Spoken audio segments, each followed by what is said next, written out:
Right. Chair Liebelt, we're ready when you are. Thank you, Ms. Christina. Good afternoon, everybody. I will now call the March 10th, 2026 Public Arts Commission meeting to order. Please stand with me and join me for the Pledge of Allegiance. And ready, begin. I pledge allegiance to the flag of the United States of America and to the republic for which it stands, one nation, under God, indivisible, with liberty and justice for all.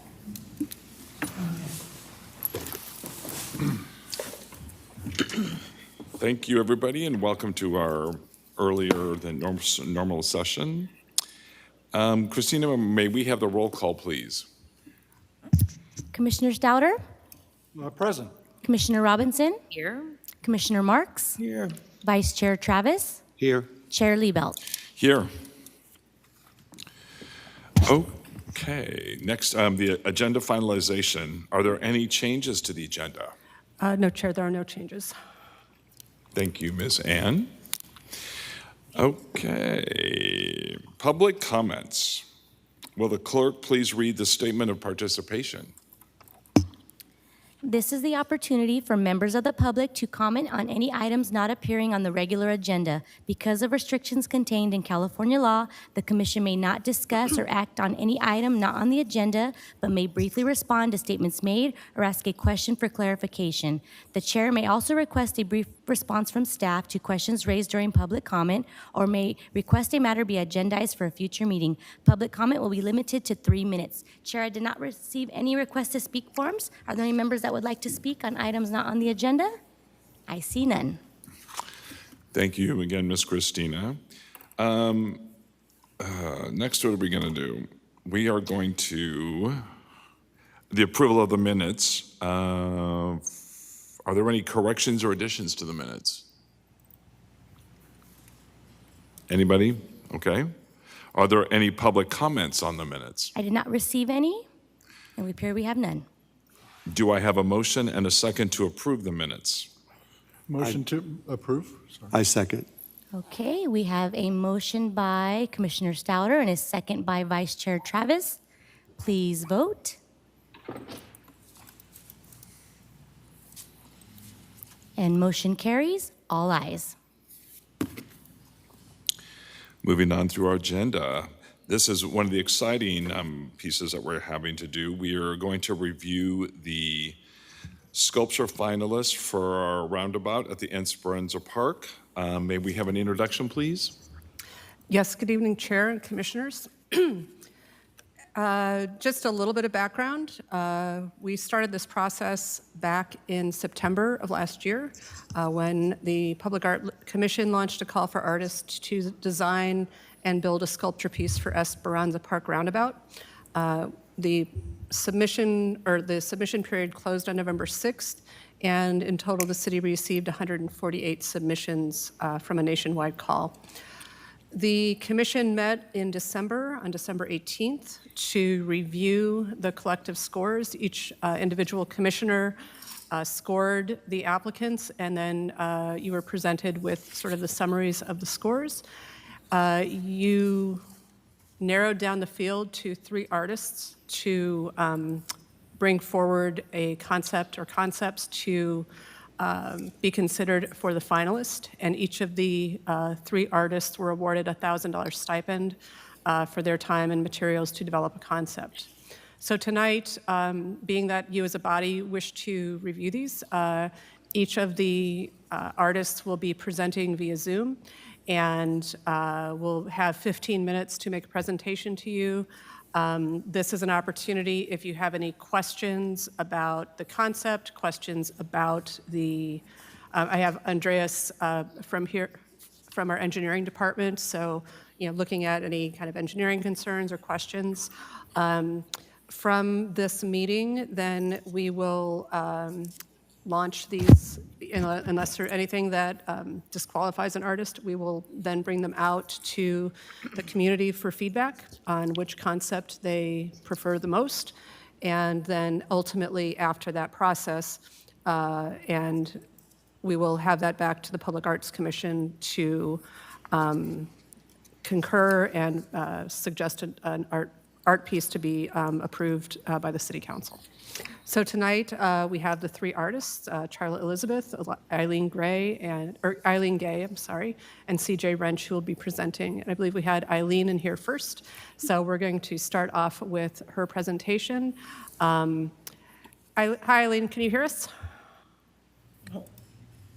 Yeah, I can hear you. Hi I there. figured we were going actually in order, so you caught me by surprise. We're sorry, are- Eileen, you're it the was all ready first to one go. to join, so we'll go ahead. Are you ready and prepared to share your screen? Sure. Hang on one second. Surprise, Charla. I know, right?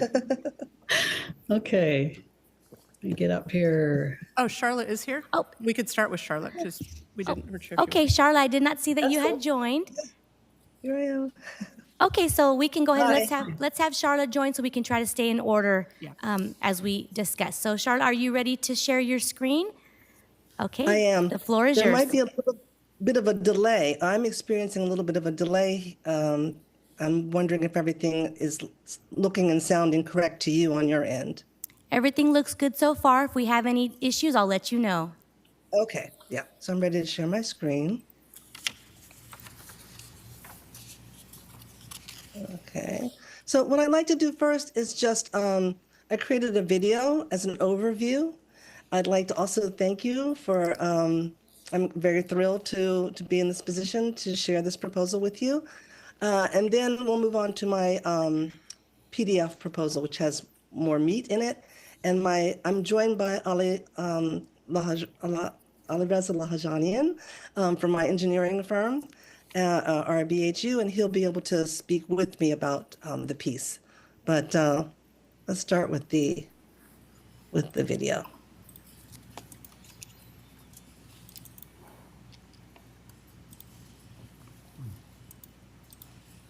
I thought I uploaded it.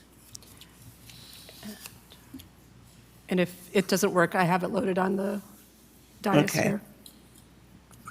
It should. Like I said, I downloaded it to my desktop, so. Let me also see if I am. I want to make sure that my video, my audio, share sound, optimize for this. And sorry. If the video doesn't work for you there, we have it here in the room, and we can switch okay. to. Yeah, okay, well, let's see. It looks like it's having trouble. I'm in Vietnam, so yeah. So that might be causing, that's why I won't have a Okay, little give bit me of a 1 delay. second. I'm Okay. going to switch I'll stop over. my share. Yes. Let's see. Yeah, you can stop trying that one, and then we'll switch over Okay. to show it from the room. Okay, We also have your presentation here, too, so if you I'm can't hoping that load will- it, we can just Hi, go through I'm that. Charlotte Elizabeth. Here we go. I'm a sculptor based in Los Angeles, and I'm honored to share my proposal for the Esperanza Park Roundabout in Cathedral City. When I first Can you hear learned it? the name I can't hear it. Esperanza, Hope, I understood immediately that this project was about more than a sculpture. can you hear it? It's about what a Yes, community the room has can to hear stand it for. fine. Esperanza Park is the result of years of collective effort and care, an intentional investment in gathering, play, and belonging. The artwork at its entrance becomes a visible expression of that choice, to welcome, to affirm, and to imagine forward together.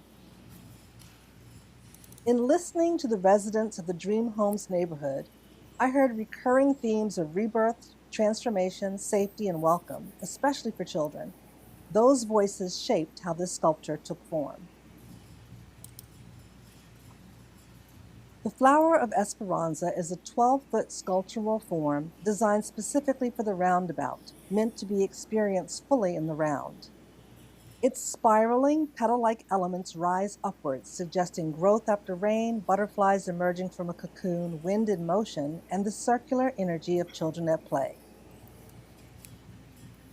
To explore this form, I developed a physical maquette, working directly in clay to study the taper, curvature, and rhythm of each element. Working by hand allows me to refine how the elements relate in space, how they open, overlap, and breathe as a whole. Seeing the form from all sides is essential, since the sculpture will be experienced continuously by people moving around the roundabout. By day, the sculpture reflects the desert sun through softly shimmering surfaces. By night, gentle lighting brings quiet color to the form, a calm echo of transformation designed to remain appropriate to the site. What matters most to me is that this sculpture belongs to its community, and it's built to serve that community well over time.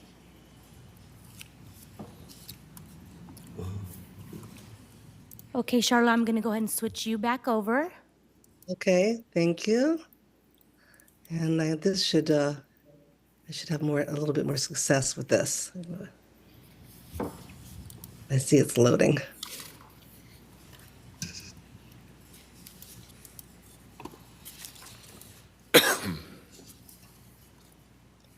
So basically, the written proposal, PDF. Let's see if we got it here. It encompasses what the video showed, but it has a little bit more meat. Let's see if I can make this larger. I want to go full screen. Here we go. Okay. So this is just a little bit about me. Yeah, you can read this at your leisure. And a little bit about our Rubu. And you can also read this at your leisure. This is the statement, and I pretty much said this in the video. But this is a broader statement about my practice in general. The context, community context, was also, I think, discussed in the video in brief, and this is a elaboration or an extension of that, the context, of community context, and also the concept, the artwork concept itself, again, an elaboration on that idea inspired by natural processes, flowers opening, butterflies in motion, and inspired by the desires, the visions of the residents of the community. Again, more about the form and symbolism. You saw this about the maquette, why it was important to make a maquette, the finished maquette, and then the alternate view with the lighting for the evening that brings in the color that was also important to the community. These are the conceptual drawings done by Rubu, the engineering firm. And this is the materials, fabrication, and structural approach. I think this is probably wasn't covered in the video. So, Ali, do you think you Yes. could talk more Yeah. about this? Yeah. I'm happy to. If you go back to the last slide, I can just go over the structural system Okay. that we have in mind Okay. really quick. We were Okay. thinking about 6-inch HSS round tubes that would taper up to the 2-inch or so. And we will use, all would be welded and grinded seamlessly. We have engineered over 400 sculptures throughout the 11 years we've been doing this. So we will engineer the foundation, we will engineer the base plate, anchorage. These are all preliminary, just back of an envelope calculations to get to these sizes. One thing I want to mention is that we do engineer this sculpture for accidental climbing as well. So we do consider human load, even though they're not meant to really be climbable or become more of a interactive piece. However, we will consider that loading so the structure wouldn't fail.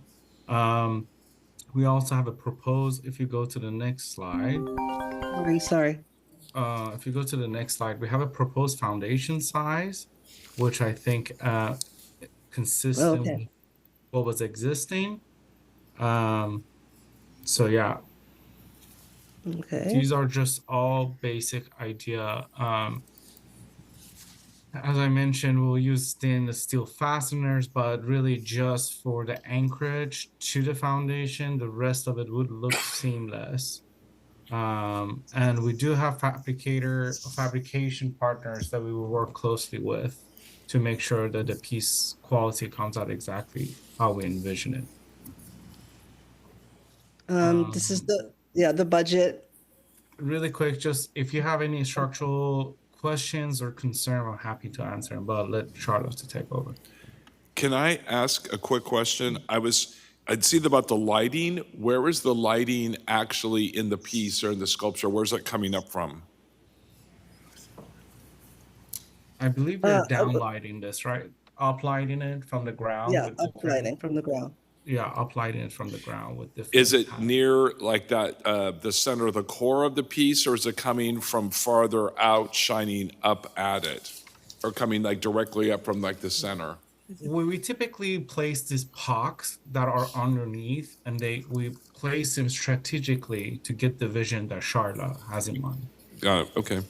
Thank you. I think if you go to the slide 10 that talks about night presence and community light, it shows some placement of some of the light right there. So you can see the puck lights on the outside of Oh, the on the base. outside, got it, okay. And we also can put in underneath to get some like different colors, and so that we have the freedom to place light closer to. I have a quick question. What is the finish you're proposing on this structure? Is it a polished or brushed? Well, we're proposing A500 grade C, which is a mild steel, and we'll get it painted. Another idea that we have is to use stainless steel and mirror polish it. But it's really, we're going to do samples to see what's more desirable for Charlotte. Okay. Another idea is to do aluminum, but aluminum has low Young modulus, which means it's very it deflects a lot. So we don't want to use a piece that could deflect and fatigue over time. We want this piece to last at least 25 to 30 years. Do either of the steel selection, obviously, like you said, it's not sort of decided yet, but is one easier for maintenance than the other? No, type of finish? both would be weather protected for the duration of the installation.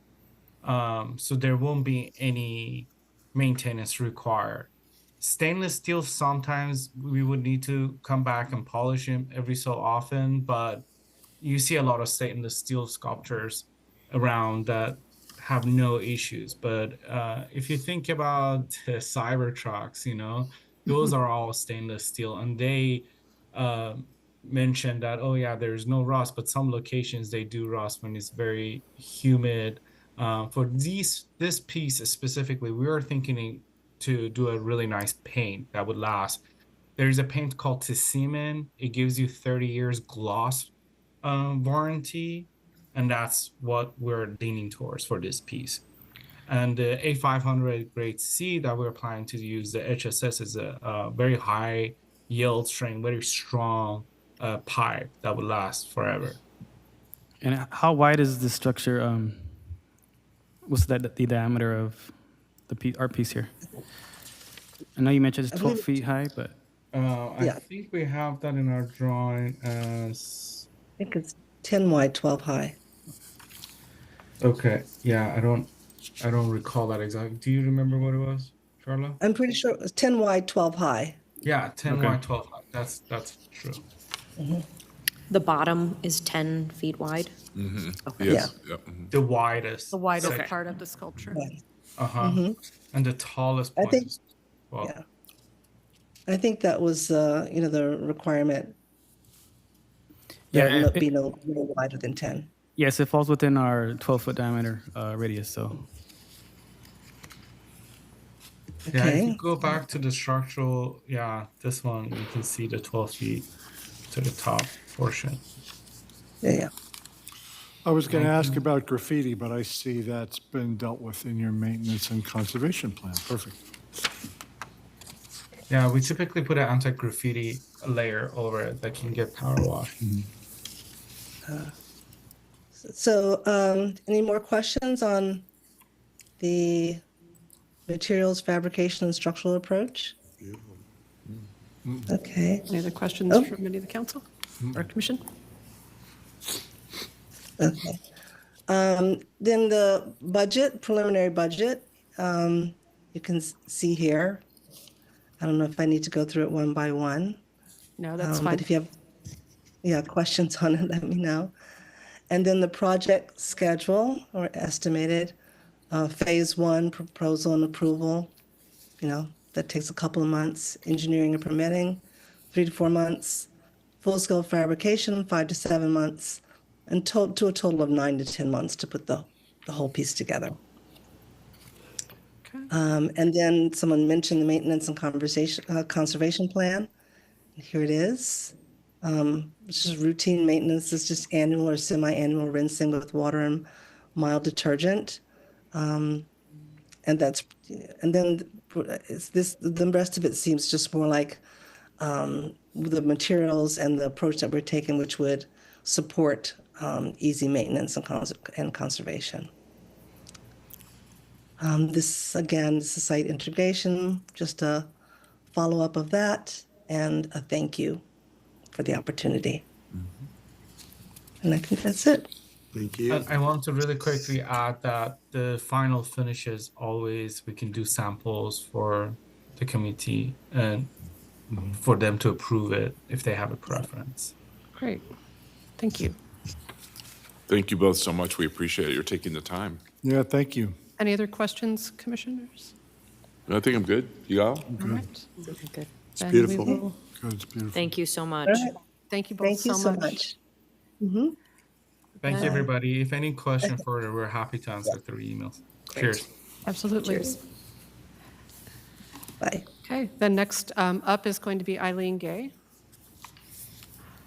So we'll I'm here. back again. Thank you for your patience on that. Sure.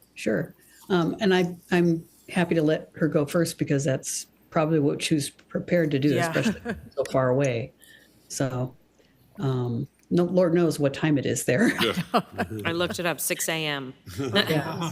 tomorrow. So let me get my PowerPoint up here. So I'm ready to go.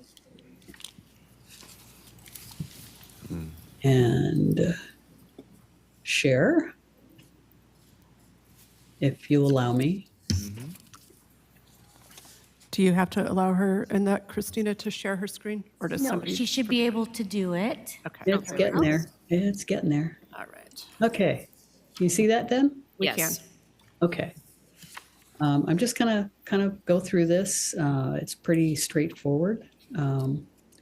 First, there's some examples of my past work, just to give you a sense of where I've been so far and what kind of types of works I've done and that I enjoy doing, which just about everything. They're in different parts of the country, by the way. Let's go back here a second. A couple in Reno to begin with, because it's great as a public artist. You can start in your hometown and then just start branching out as soon as you build a portfolio, which is really great. This is in Colorado Springs. It's called Heart, commemorating a fire that was in the area and the rebuilding. And this is on Route 66 in Tulsa, commemorating the history of oil for Oklahoma, but right there on Route 66, which is kind of cool. It's called Floating Hangar. And Talking Trees in Anchorage, Alaska. It's on a public use area that's also part of a schoolyard, so they can come out and use this as a presentation space or stop by and have a picnic or something. And this is in Norfolk, Virginia at Ocean View Beach Park. This is Chrysalis, and it's a hopeful, uplifting sort of a piece right there near the coast, which is fun. My most recent installation was last fall, and this is for the McLean Community Center. They wanted something that involved their logo and their colors. So I created QB, which of course he's a cube. So that was fun to figure out the steel for. But for you guys, I have some fun stuff too.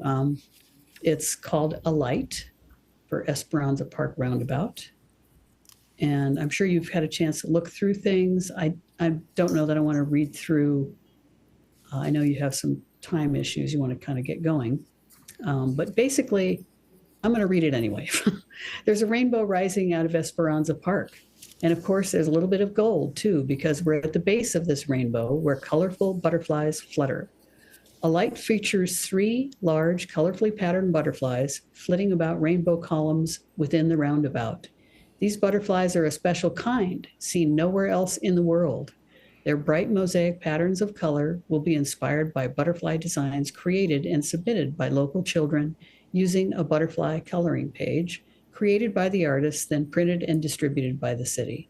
At night, lights at the perimeter of the roundabout shine up through the rainbow columns to show off the butterflies against the night sky. So this is the basic concept for it.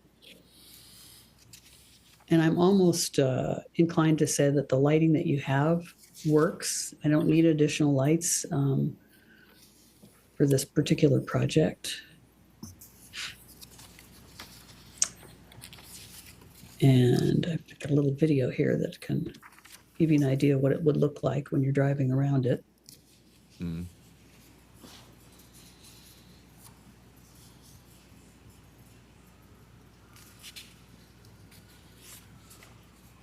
Mm.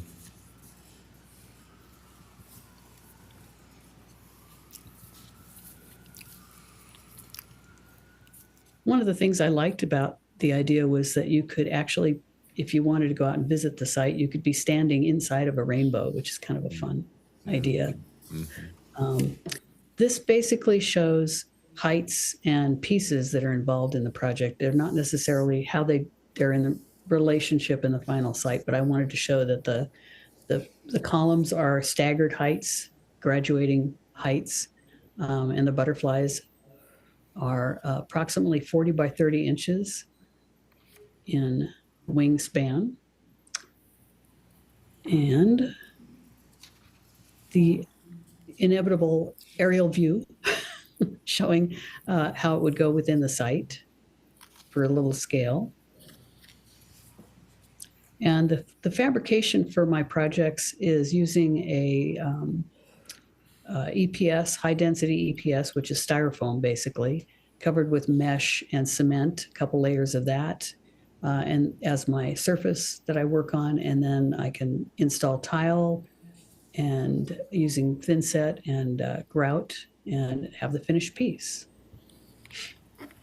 This is the basic concept for steel construction within the piece. And I mean very basic, just to give you the sense of that. I know part of what was required on the list was a breakaway foundation. So that's why this is with the foundation, the footing coming above finished grade and the bolt system that could break away if somebody were to hit something. Oh, and it's approximately 12 feet high, and it's within an 8-foot circle. I wanted it in far enough from the outside edge so the butterflies could be a little more prominent at the top. And just in case anything happens, why not be in a little bit further? And it also makes it a little more intimate. This is the basic sense of the type of materials that I use for my projects, which is high fire glazed porcelain and glass. And a little breakdown of the budget, just a general sort of feel for how this works. I'm a maker, so I don't have a staff or a crew. It's my husband helps me out a lot with the heavy stuff, but it's basically just me. And here's your schedule, a little bit of a timeline. I have a current commission, so I really couldn't start fabricating until January of next year. But in the meantime, a lot of collecting of butterfly designs from kids would be fun to have. So for your consideration, there you go, a little scale information and the piece. Mm-hmm. And any questions? I'm here. So yeah, just to clarify, Eileen, that the butterflies themselves are mosaic? Yes, and actually, so are the columns. Everything about this is mosaic. All the Okay, columns that was are what I mosaic. wanted to clarify. Yeah, I wasn't sure if those were painted, if they're everything is mosaic. Okay. Everything is mosaic. And actually, if I can stop screen sharing, if I can figure out how to do that. Stop share. Here we go. I took a time to give you a better idea of the butterfly being something that has volume and shape. It's not a cardboard butterfly. Right. And this is a nice high density styrofoam butterfly. Right. Okay. Not scale, not, as big as it would be, but just to give you a sense for how much detail there would be. But yeah, the whole thing would be coated in, like for instance, the red column would be all red tile, various shapes, sizes, forms. I have diamonds, butterflies. No, I don't have butterflies, but I have diamonds, hearts, flowers, Wow. squares, all kinds of things. Okay. Same with the B for each column solid in a mosaic color tile. How would the butterflies be secured to the columns? It's like a steel bolting into that, or? Yes, the columns themselves are steel up through the center.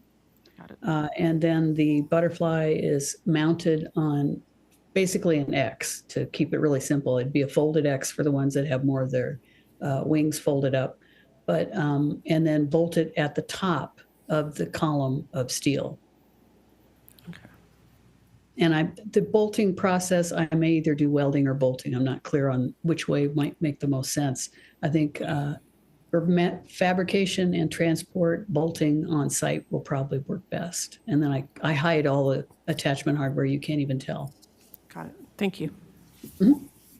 And I know I didn't put anything specific to maintenance, but it's basically just wash it down with soap and water every once in a while if it gets dusty or something. Graffiti's really easy to remove, although mosaics, it's really, knock on wood, mosaics don't get tagged very often. Just the way, nature of the beast. I don't know why, but I'll take it. Yeah, exactly. Yeah, I don't blame you. Yeah. Do you have any problems with any of the pieces with, again, just because of being in whatever the elements the pieces are, of any of the tiles coming loose or falling out, or how we would deal with No, that? the only problems I had were years ago when I was using a particular tile in a particular project, and I will never use it again. Because I constantly, and luckily it's one of my really, really early pieces when I first started. It's a local piece. I just go and I fix it for free. I put more, but it's the only time I've ever had any sort of a failure. Got it. Thank you. Anybody, questions? Lighting.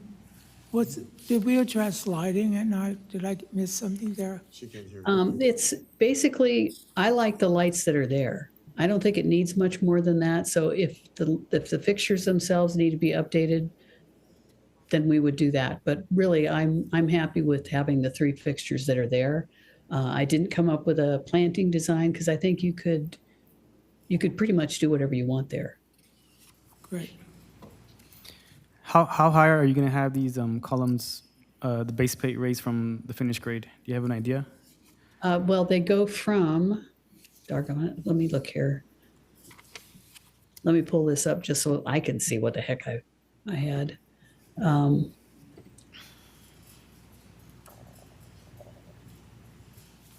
It depends on what you mean by finished grade. It's like rainbow columns. It says from 6'3" to 8'3" for the column heights, and that's if your 6-foot man is standing up on the surface of the roundabout area.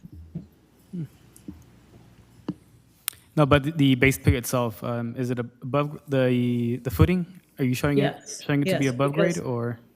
The footing, based on the requirement, my understanding of it, that these needed to be breakaway.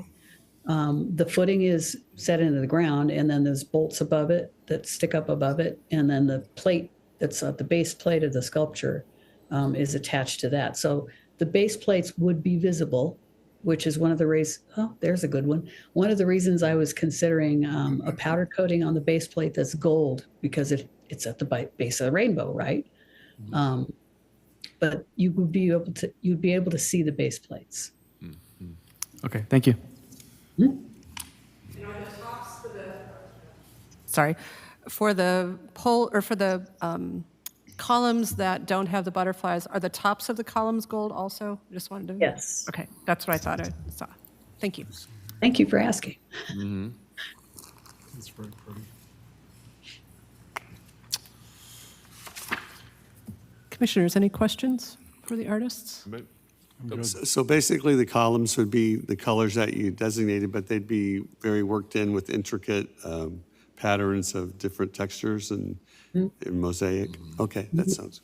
And if you look back through, I know you have copies of the presentation in the packet. If you look back to my earlier pieces, some of them are all one color, but they've got patterns in them of one color. If you look at QB, for instance, he's a perfect example of that kind of thing, in that he needed to be the colors of their logo. So there's a whole surface area that's one color, but it's many different sizes and shapes of material. Sure. I see that. Thank you. Sure.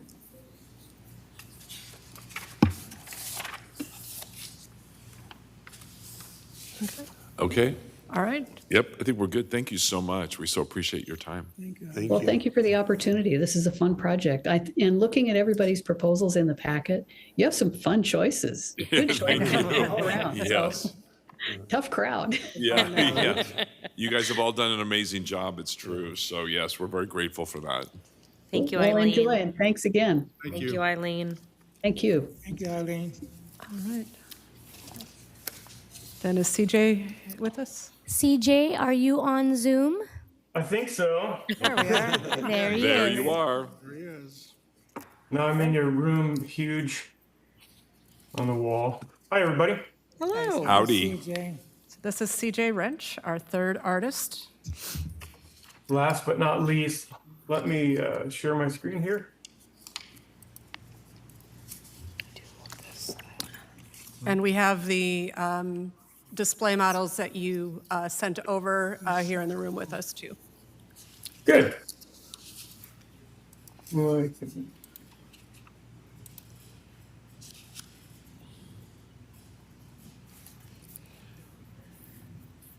How's that? Perfect. Okay, so and you do have the models there. Yes. Well, that's kind of fun. Yeah, it's nice to have something tangible to Yes. Yep. kind of see and move around it. We try and make models whenever we can. Just there's so much more that you can learn about a piece by actually looking at it and holding it and moving around it. So I'm glad those got there on time. And did you get the Yes, I material samples also, Anne? I did. I just didn't have a chance to email you, but yes, I did receive those this Okay. week or last or whenever it was, but recently did. Yeah, because they're hard to explain. Yeah. It's much easier to see in person. So, well, I'm CJ Wrench. I met most of you before. Again, we're a father-daughter sculpture team. I've been doing this 20 plus years now. Before that, I was a senior designer of K2 Sports, where I also designed and then traveled abroad to find ways to build things. So quite a few years of design and fabrication. We have been fortunate enough to do 61 public works in 31 states and growing. We do all our own design and fabrication and execution, delivery, installation. So we are from concept to completion. We do everything ourselves so that we have the ability to control timelines. We can control the quality. Building sculpture is a very organic process. So it gives us the ability to move and flow and execute it the way the material wants us to. It's not linear in any approach because all our forms are very organic and rounded edges and everything. So by building all this, delivering it, and installing it all ourselves, we can assure the budgets, the timelines, and the quality. So we continue to do that still. And I'm fortunate enough that a couple years ago, my daughter wanted to jump in with me. So we are a father-daughter sculpture team. That's great. In our earlier meeting, we talked about the site visual. We looked at the parameters of the roundabout, kind of the space that we had. So took a little bit of time, a little magic photoshopping to give me a better idea of what the overall site looked like, the approaches, what it looks like in the round, and what we had to work with. And so then we take those things, and I like to do a word cloud every time we do a new project to get an idea of what we're trying to accomplish with each project. And the word cloud does a number of things for us. It lets us go into the design phase, but then come back and making sure that we're hitting the marks to hit the cultural hope and the city's hope and the long-term vision of the site and the long-term vision of the artwork. And doing that, what it does is it spurs us on a couple different ways. And like you see in this project, we actually came to the end of the development phase with two very different, but very strong options for your site. And when that happens, if we have the time, we go ahead and just show them both to you, because nobody knows your artwork or your choices better than you do. So rather than me dictate what you need there, we'll give you options. Luckily, we had the time frame for you guys that we were able to show you the two. But going through our design process, we do a lot of biomorphic artwork. I love to represent nature in our built environments. It brings more of a site connection. And it also, in my opinion, just resonates to anybody from 2 to 92. So when we were looking at your site, we were kind of, how do we create a sculpture that has some unique biomorphic design to tie it into a desert plant, a native plant, a landmark presence. Obviously the color palette is an issue, and then some type of interactivity, and then some type of community connection. So the first one is there with the leaves is titled Crimson Sentinel. And this is a red yucca, and we chose the red yucca for the cultural significance to Latino and indigenous tradition as a symbol of survival, nourishment, and actually a community celebration. So it's a combination of the multi-generational families who helped shape the city's identity and growth, and a nod to some of the true native flora of the area. So a couple things with the yucca is it thrives in its extreme desert conditions. So it has that symbol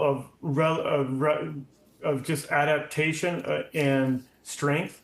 It also kind of reflects the people that have been there and living in this environment and the perseverance of those people of that area. We're showing this piece with a stainless steel surround around the base to give us the opportunity either to name the piece of art or put a number of different things on there. We'll discuss that a little bit later.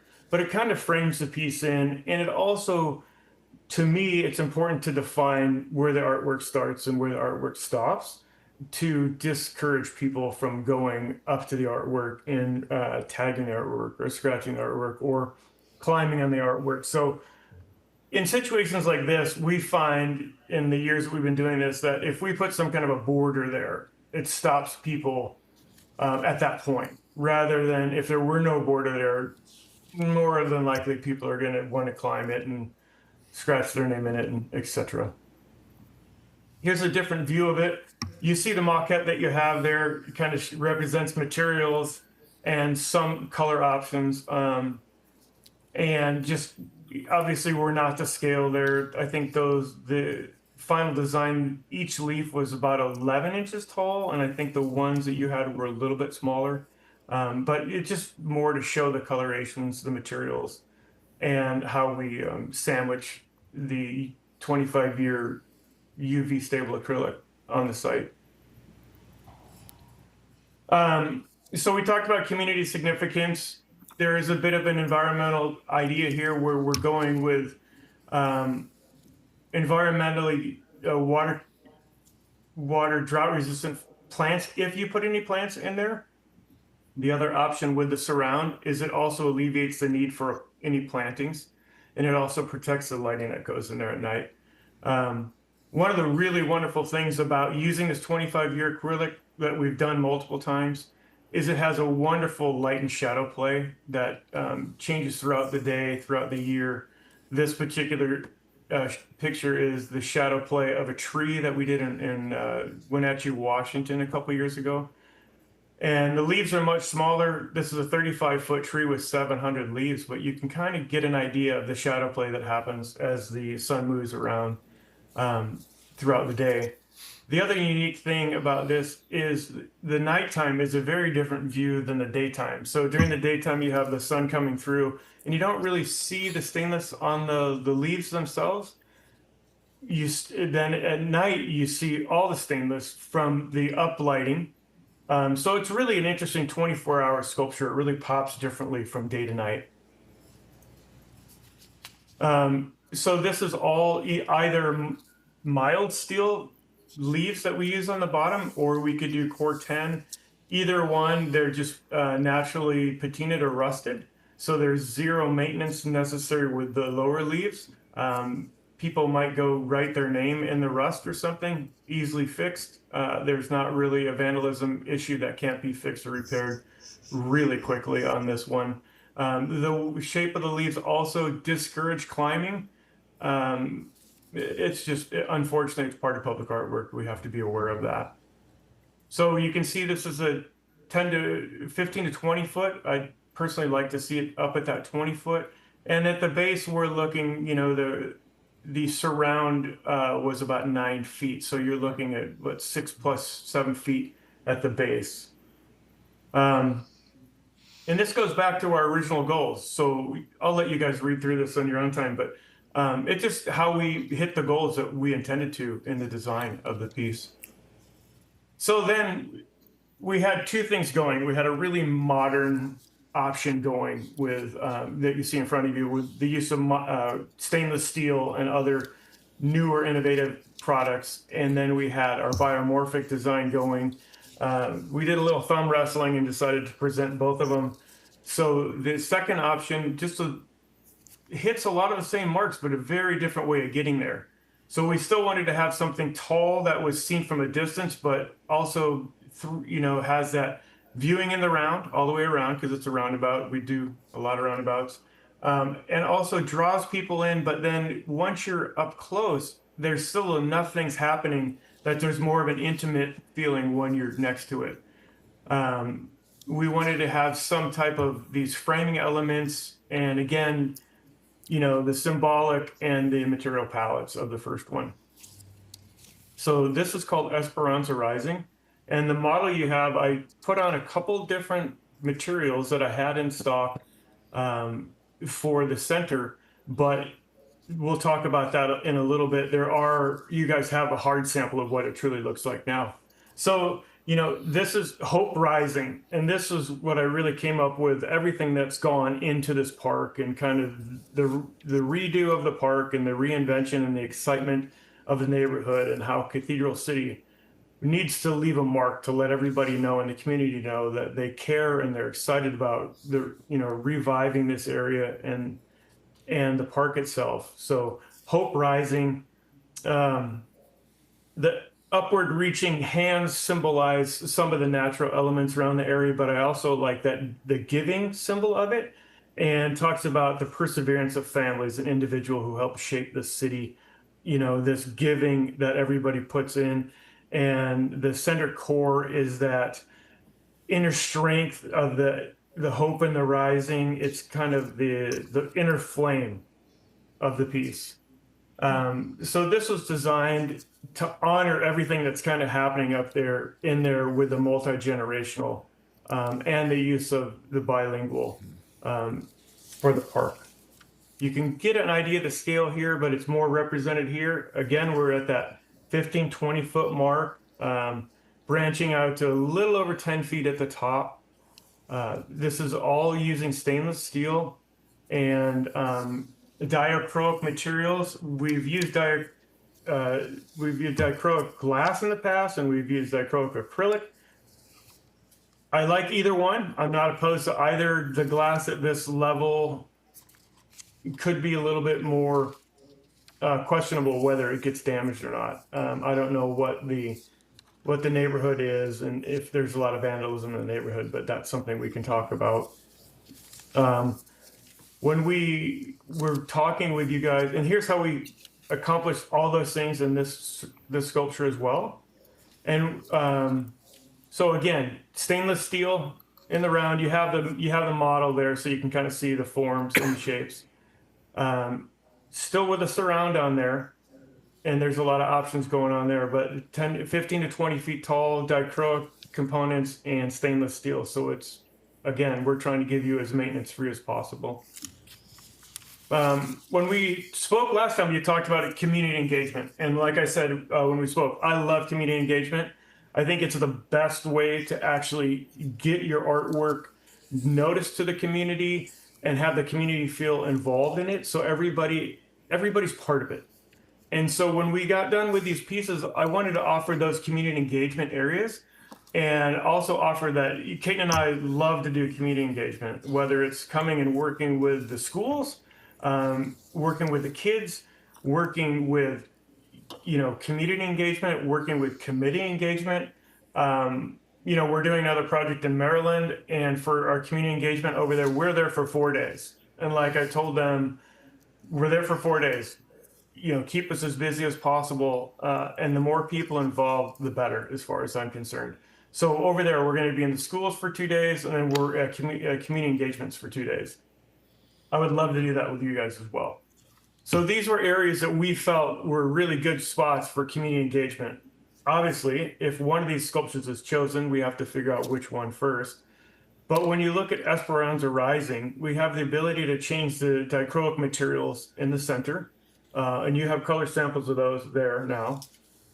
Really interesting materials. It's very intimate because as you move, the color's always changing. And because this is a swooping form, even looking straight on, it'll be different. The coloration will change as it gradients up. So community here, we can decide on colors. We can decide if they want to have something laser cut into the sculpture itself, or whether they want to put the name of the sculpture or the name of the park or a saying or anything laser cut into the surround. So those are great things that everybody can get their opinion heard on that one. And then when we're talking about the Crimson Sentinel, we have those abilities too. We have the abilities here to work with the communities and figure out colorations. We can also use diacrylic materials in these petals as well. So you have that color changing diacrylic. There's a lot of different color opportunities here. It is abstract, so it can be whatever color that the committees and community could choose. We also have the ability in the grass blades here and the surround again to laser cut words or sayings or the name of the park or different languages, whatever we want to do there. And like I said before, it's your park and it's your artwork, and so it's up to the community and the committees to determine how we personalize that to really fit your site the best. Budgets you can look at, both of them fit within the project budget, and that's everything in total. Our timelines, this is a basic idea of timelines, so you can kind of get an idea when we start and when we can finish, when we can install.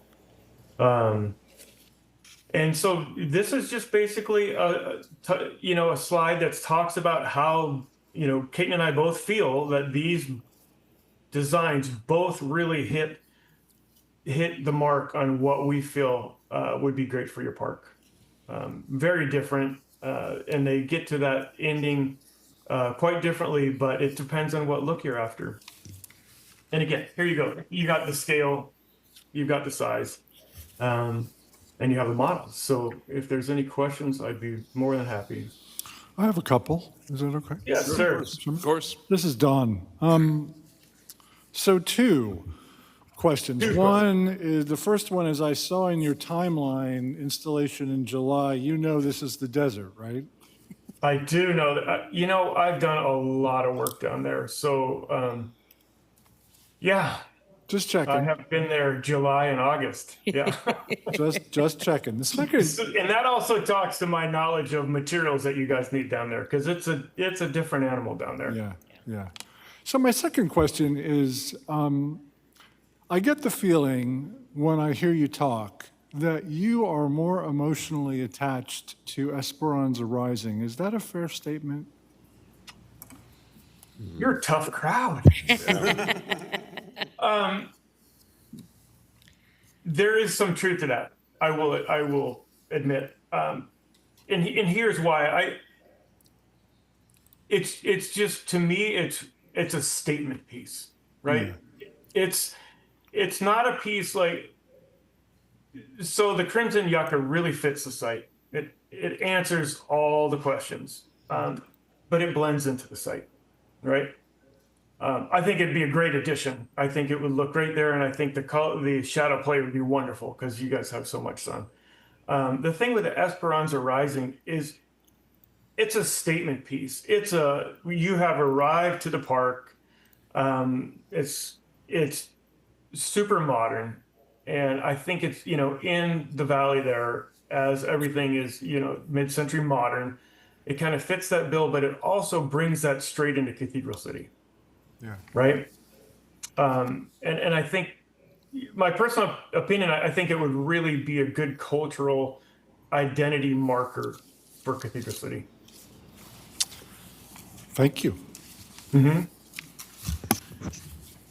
Other commissioners? Anybody else have any other questions? CJ, can you talk a little bit about the durability of the glass-like material? How is it resistant to heat, to scratching, to things being blown into it from large wind gusts?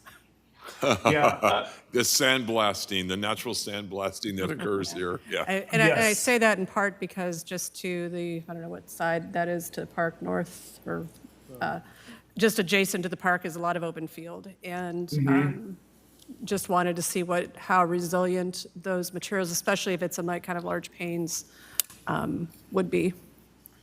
Yeah, so our experience using that material, it's been fantastic. It does well in the heat. It does well in the cold. But I do have an email out to the manufacturer to check on that, because I know there's a couple different thicknesses that we can get that material in. So I just reached out to them about 3 days ago to find out all the specifics on that for your environment, because I know how different it is down there. But I wouldn't have proposed it if I don't have confidence in it. That being said, if that were your problem with that particular material, we can do it with glass.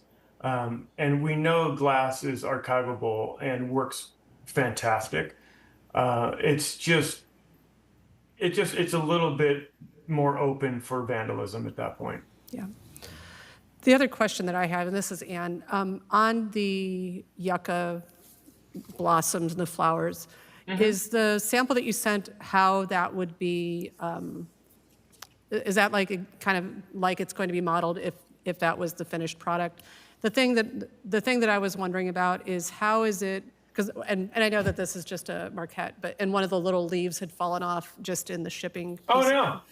But how are the floral pieces and the secured to the stems? And again, mostly thinking about the environment that we're in with high winds and that. And then being that there is space between the metal framework and the plastic or whatever the material is. Do you ever have any problems of like rain or water getting into that and causing any damage? No, that's why we do that sandwich approach. So what we do is we sandwich the acrylic in there and then tack it all the way around. And so in answer to your first question is, usually what we try and do is offset everything as much as we can so we get more shadow play with everything. And then everything at that point, because it's engineered and blueprinted, we have defined weld lines and everything that we have to meet to hit the engineering. And that is not the case for the models usually. The models are a little less engineered than the final product. Thank you.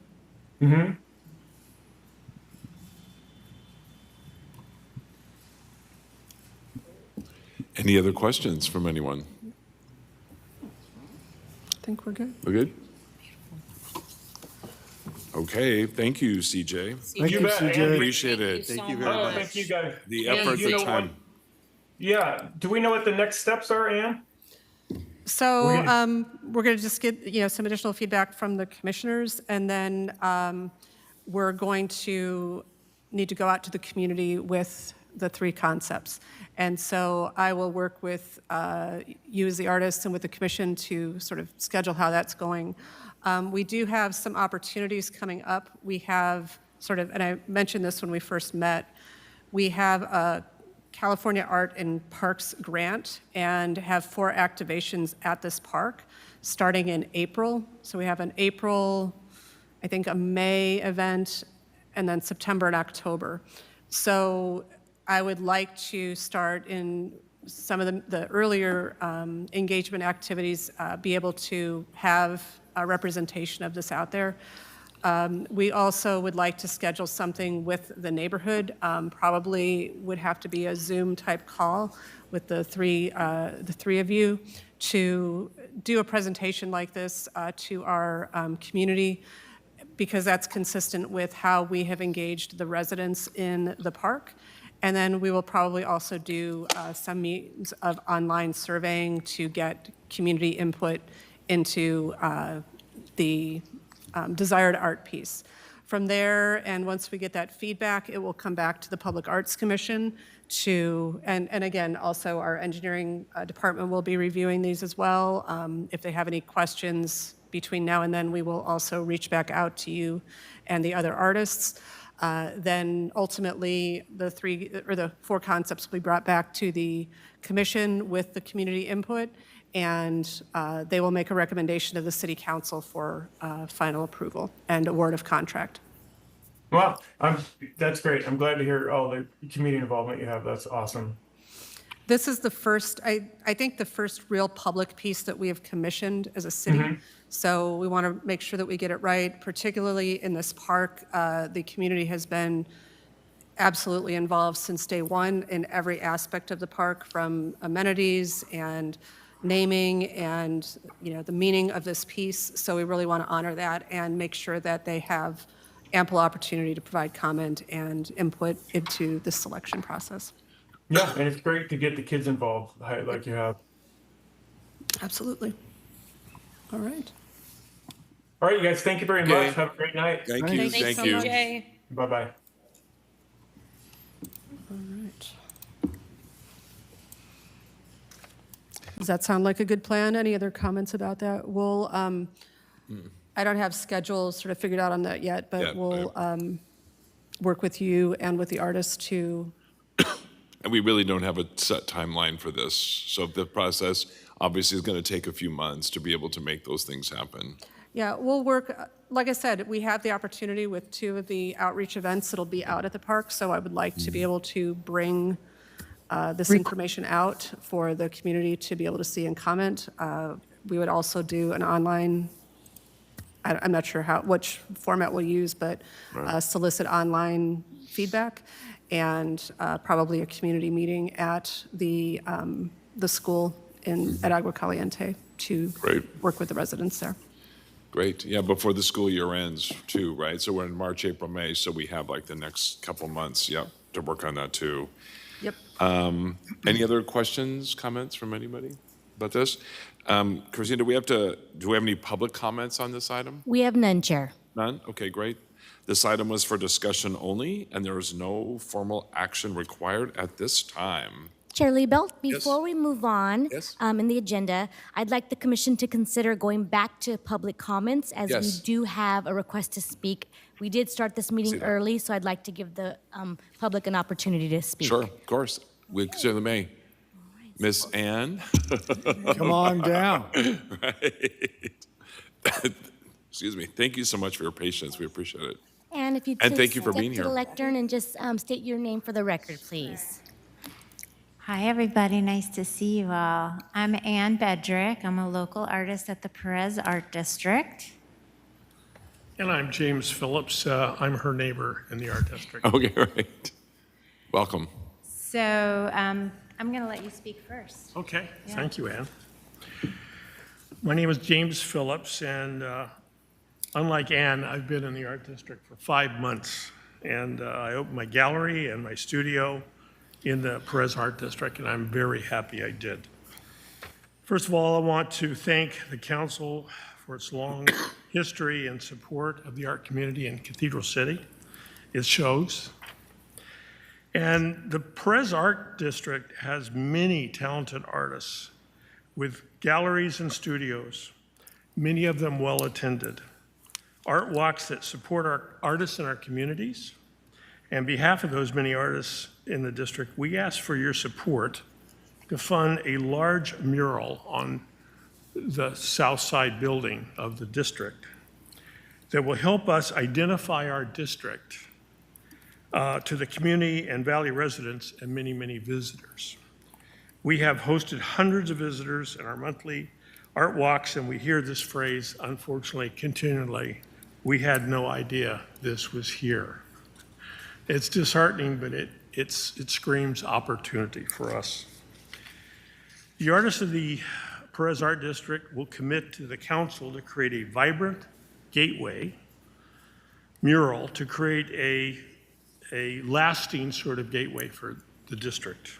Our hope is to have a new mural becoming an icon in this community, and that's really important. I live in La Quinta, unfortunately, but I tell you, people will drive from La Quinta to this art district because it's so special, and the artists are becoming better and better as each gallery and studio opens up. I'd like to thank you for your time and consideration in this proposal. And I will say, Ann, do you have anything you'd like to add? I just want, okay. Well, I'm not as prepared as Russ, but I just first of all want to say thank you to you for all that you have done for us, including the new ribbon cutting that you just did for one of our newly opened galleries. That was so exciting. And one of the things that I could see going forward with that ribbon cutting idea too is something for the whole district. We are up to over 60 artists now, and I think that could be something very exciting to bookmark. And I don't know if this is the right venue for this, but I'm just going to put one more little plug in for road signs for the district as well. But this idea of a mural is really a wonderful one, and I think that will, especially people who might want to walk across that footbridge from downtown towards the district, they'll really see it. We haven't put out a call to artists yet. We don't know what the budget possibilities are, but we're really grateful for just you considering it. So How big of a wall is it that you're talking it's about? about 40 feet by 18 feet. Okay, That's significant. It's 60 feet. It's pretty significant. Yeah. It could be a big mural. Yeah, yeah. Would it be one mural or? Yes. one mural? Yeah, just one big one, and a predominant part of it, I think, should be the words "the Perez Art District," so that people know why there's a mural there. And tell me if this isn't okay. It's my understanding that the owner is open to granting permission. He is. He has written. He has written in an email that he is. He just wants final right of refusal. Yeah. Commissioners, just a note, we are in public comments. Questions are appropriate. There should be no discussion amongst the commission. Gotcha. Okay. Any others? Who would actually execute the mural? We would put out a call and get proposals. Ideally, it would be a Cathedral City artist, but the best design. Okay, great. We want a very professional looking mural. Yeah. Sure, of course. Okay, thank you. Thanks, you guys. All right. Thank you. Have a great night. Thank you. And Chair, we have no other requests to speak forms, so we can move back into our agenda. Item 3B. Thank you, Ms. Christina. The next agenda, and we are getting close. The update on the Festival of the Arts. Commissioner Stouter, please. Does the staff want to give a report first? Staff report, introduction. Sure, I can give some highlights and then turn it over to Commissioner Stoddard. So we have closed the call for artists. We had received 40 applicants, and of the 40 that we received initially, 35 requested the use of city tents and 5 indicated bringing their own. We had 32 tents, so we did purchase some additional tents just to make sure we had sufficient availability. And we have had 5 drop out. So in speaking to Commissioner Stoddard and Vice Chair Travis, I think have been kind of working it to see if we can fill those vacancies. So, we can have a full house. We have begun some of the additional advertising. So now that we are, as a city, past our majorly successful LGBT plus days from this weekend, social media hit today with advertising the event. We had a banner at the LGBT Days event at the amphitheater on Sunday. I forgot it. The city just did its community magazine, which I forgot to bring with me. There's an advertisement for the event in that. Big old full-page advertising. Full-page ad. It will be on it is probably already in the rotation for our digital billboards at the Auto Center and at the Palm Springs Ford. So that media push has begun. And right now, a member of my staff is taking the information that we received online. She's going through to identify who's paid, who's not, and whose insurance we've had. But it's been really steadily coming in that we had some snafus with the system, mainly because of user error. But once we got that solved, the artists were easily able to make their payments and have been getting their insurance certificates over to us. So we're getting the information in order for the commissioners by when applications were submitted. So as Commissioner Stouter goes through the process of assigning locations, can be done by priority of when those came in. So from my side of the house, that's where what staff have been doing in support of the event to this point. Can I just ask one real quick? Because we had 40 artists, we lost 5. And we're still keeping it open in case, so we can fill it to the 40? Well, it's not open online. We Okay. had to close it. Understood. To order to be able to take payments. So we do have some opportunities. We would just, if we do have any artists that we can fill in, we will have them use our city cashiering to make a payment. That's my question. So they're still, okay. So I'm sort of hustling, and I know Rick has 2. I have 1, maybe 2, and we can go over 5. I mean, if our... Right, okay, go. We have enough tents, but Ann covered most of what there is to report. We'll have one more logistics meeting probably before. The only logistics thing that I've heard come up maybe is about walls. I think a lot of artists are expecting 3 walls around. And there are not. And that's where I think a topic for your next logistics meeting, being that some of the tents are 10 by 20, some are 10 by 10, some do have the one back wall, but they don't have they're mainly just the tent portion. So any type of materials to hang art or things like that are going to be on the artist. When I went out to the art show in Palm Springs this weekend, it seemed like most had their own boards that they were displaying from. And so I know that we have a variety of artists and some have more experience in these areas than others, but there were very few that seem to have the walls there that were ideas or haven't done it before. We'll be there to help them. So that's part of the idea. Before I give much more of a report, though, I just really want to say what a great job city staff has done around this whole event. Yeah. I mean, from marketing to art to the places that they've placed ads to the immediate uptick of outreach on social media after one big event to the next. I'm just amazed at how you guys pull this off. So bravo. I will pass that on. Ryan and Adam are a mighty team of two, and they have the support of some contract work through Montage Agency that help with some of our social media, and so they've done a fantastic job, and I will pass those good words on to them.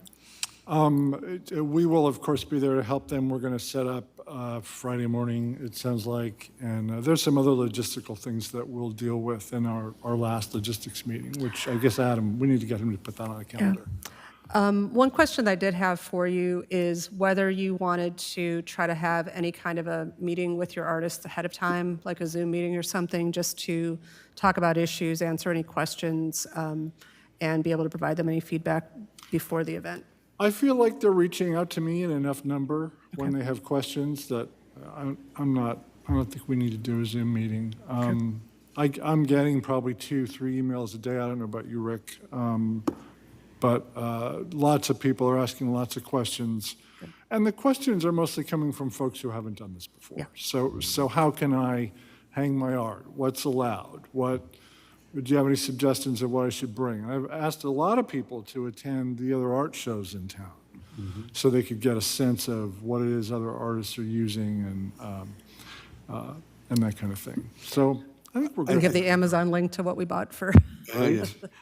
Well, yeah, we have that too. Also, I think what happens is that, like in the art, what I'm learning with art shows, I've done several this year, is that you just have to kind of go, and you're going to have cancellations. So it's great that you have a vehicle to like backfill it if you can, and that's just normal stuff because life happens to people. And then also, people are just going to have to, as part of it, it's a whole range of like really sharp people who have done it for many years to people who are learning. And that's what's awesome. The great thing about it is that they're going to be meeting all those people, and they're going to all be learning from this. And next year will even be better, and the next year will be better. But I think that, that giving the people the opportunity even just to get their feet wet is going to be awesome. So I think that, if you have one sale or you have multiple sales, or it'll be great. Every experience that I have when I'm working in an art show is really good, whether I sell or don't sell, because I end up meeting somebody down the road that does something. So it's just interesting. That brought up something for me, and I was wondering if we can facilitate this. It'd be nice for all the artists to have some sort of social gathering where they could all meet each other, since to have that opportunity to actually meet and exchange that. And I don't know if it can happen before or Friday night before setting up. I don't have the bandwidth for it to happen before. Got it. Yeah. And that's what I'm thinking. No, but or after. So yeah. But after, I think, is a great idea, and even a little certificate or something. And get some feedback from them and ideas for next year. Yeah. That's a good idea. I think and I don't know if Saturday night is too soon or if it needs to be after, but I think, but they're all there, but it seems like because they're all physically there, that would be the time to do it. I think it needs to be a week or so later. You can decompress. Okay. You can decompress. As long as they're local, but yes, if they're not, I guess that's the way to go. And almost everybody is local. Yeah. Okay. There were a few from LA, some that had out-of-state addresses, but I'm guessing are probably snowbirds and maybe are down here, because I think I saw a couple Oregon in there. But yeah.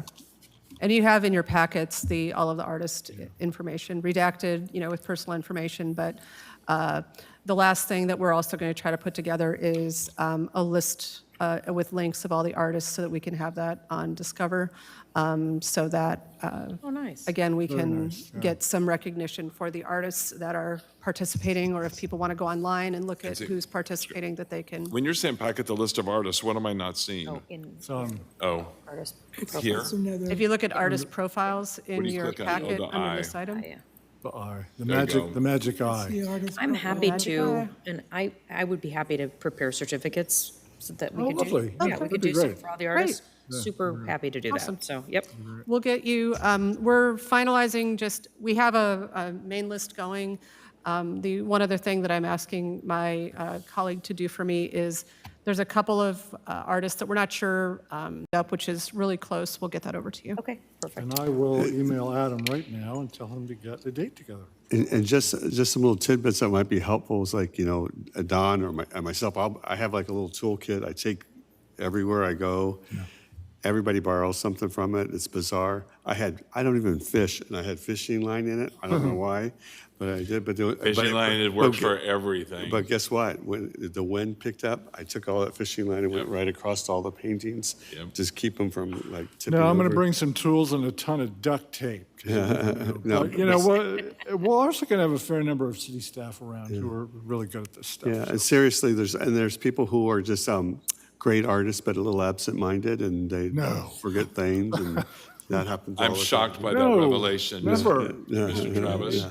I'm just curious too, like, I don't know if you guys hadn't, I don't know, asked us officially, but my plan was to kind of be there for the day and help in any way imaginable. Yeah. And I was just curious if all the commissioners were planning on, I'll be there. well, yes.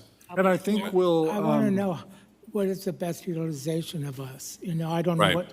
what is the expectation. I mean, I'll be there the whole day, but how do you need to use me? I would suggest artist and attendant ambassador, but especially artist ambassador. I want them to feel welcome. I want us to answer their questions. I want, especially if they're newer, but of course, being an ambassador to the people who attend as well.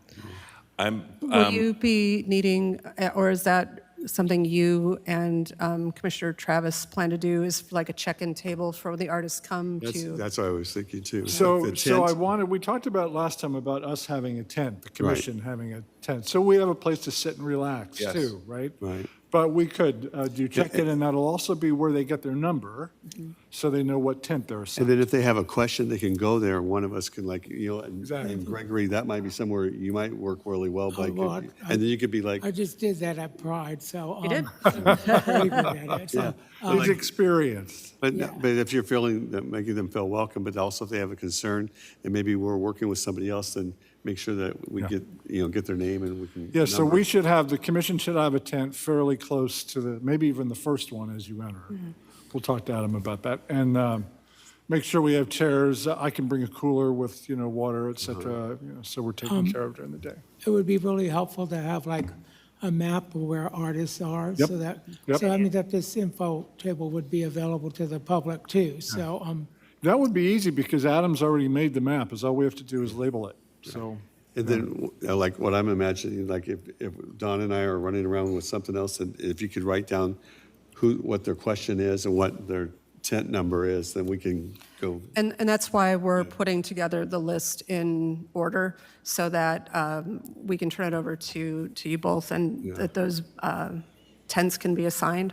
Right. And that way also it gives us, if we want to do a map of the artist for the day of, that we know where everyone's going to be ahead of time.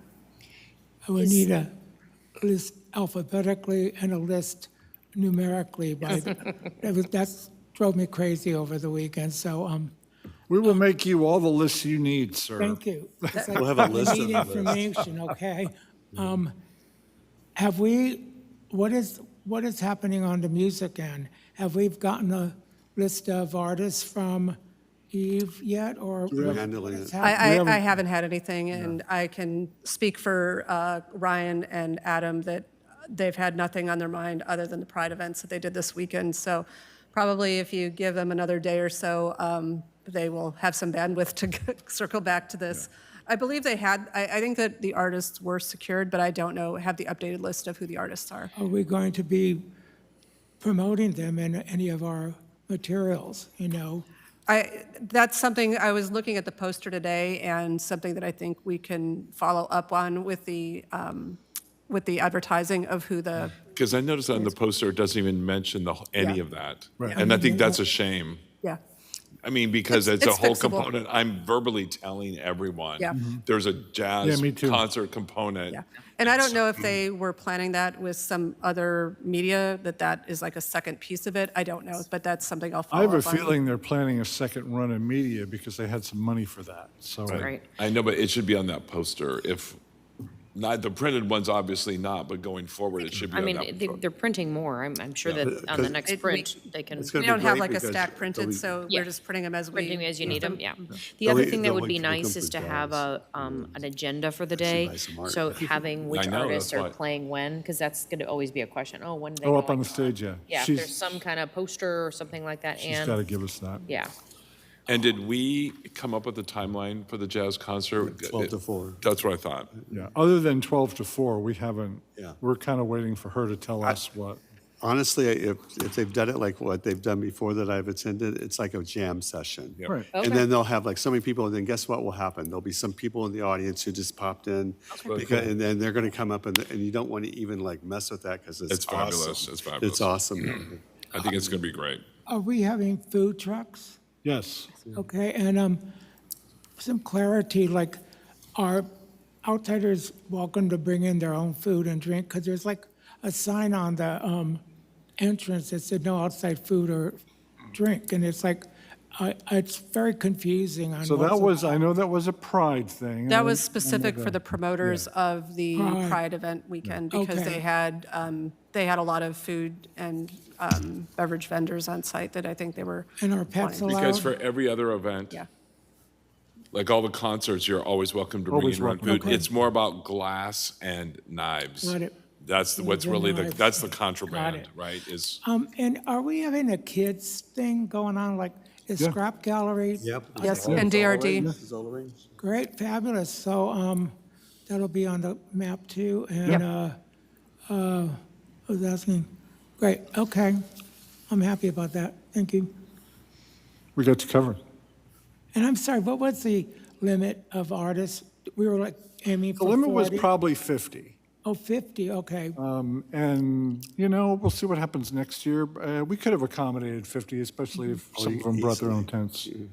But I think if we can keep it back at around 40 or so, like I said, we had the 5 drop out, and then we had 2 others that have been kind of on the fence just for other personal things going on in their lives that haven't committed one way or the other, so we might be down 7. So again, it's if we have opportunities of somebody that, says, oh, yeah, I'd still like to be a part of it, we can work with them to become an applicant. And there's a little something happening, one person came at me with, I think I can be there, and now that one person's telling their friends, and now I'm getting a bunch of phone calls. So hopefully we'll up that number, maybe back up closer to 40. Yeah. And it's always nice to be able to say like, well, we can always cut it off too if we need to. Are any of the artists on Perez Road? Any of the? Yes, galleries? oh, yeah. Good. Oh, yeah, nice. yeah. Oh, that's Oh, great. 3 or 4 at least so Oh, far. nice. Yeah. Oh, that's fantastic. And are we involved in, the commissioners, are we involved in setup logistics? Okay, I just, it takes a village, and I was like wondering, are we part of that village, so No, you're saying, They have but what's Our facilities, events, and DRD staff are going to be setting up all the tents and Got everything. it, okay. Thank I mean, I'm going to show up, but moral support, and I'll help put up a tent maybe, but. Yeah. So No, we have that but arranged. the artists are not going to be here on Friday. No. No, they're showing up Saturday. And at what time is that open? So I think I want to settle this with Adam as early as possible because Yes. we also know that there is No Kings an Road. event going on in Oh, the right. area. So we'll figure out what time. Earlier the better. We're going to cone off the front so the artists can come, unload their stuff, then go park in the structure. That's the current plan. I would love it to be as early as 7, but I don't want to overburden the city staff. So we'll figure that out early. It's interesting with artists, you'll have the people like me who's always early. Yeah. Then we have the people who just show up. 5 like- to 10. Yeah, No, 5 hours. in the yeah. middle of it, in the Oh, middle of yeah, it. yeah. Oops. So what time, is it 10 a.m. is the It's actual? 10 start time? to 5 is 10 to the 5, actual okay. event. Yes. And the music is from 12 to 4? So if you're an Correct. artist at like 8 o'clock. It's too bad we didn't get T-shirts of that poster. It's not a bad idea. I think we all should. great. We all should wear. I'm serious. And we'd be able you to have your sell them Cathedral too. I Pride mean, I do, but I love that poster. I mean, And one of the things that I'm doing is keeping a list of, things to do better next time, Mm-hmm. obviously. And so I could see things like selling T-shirts with Agreed. the logo on it. I could, all of these things, just write them down when you think of them. Yep. So we can keep an And it's ongoing the list. first one, which Yeah. is, an And amazing like one that of you've the- gotten it off the ground. Yeah, one of the Amazing. things, for example, is I'm thinking we probably should have taken money up front, and I bet you we wouldn't have had dropping out. as many people dropping out. But, that's something we can talk about for next year. But Well, also too. all those things like that. There's artists who do T-shirts, and they could, the next Yeah. year, we could engage them because we don't really make any money, right? But here's So the- that they could make money. But we talked about this, though. We, as an arts commission, we can't sell the T-shirts or have Well, that if, money. if we came up with something and sold it, the money doesn't go back to the commission. It goes into the general fund. Right. In general fund, but that's fine. Yeah, as long as it goes to city, sure. But what I'm saying is that you could even like eliminate that, because if you have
the City Council by the June 10th meeting, which would mean we would need the recommendations of the commission no later than May 30th for processing time to get on the agenda. And then the grant performance period would again be July 1st through June 30th for the 26-27 fiscal year. And didn't we knock out the review last year in a special meeting? We did. Yeah. For both years, the commission has done that. And so attached to your packets this evening is the application, and I just wanted to come back to my other-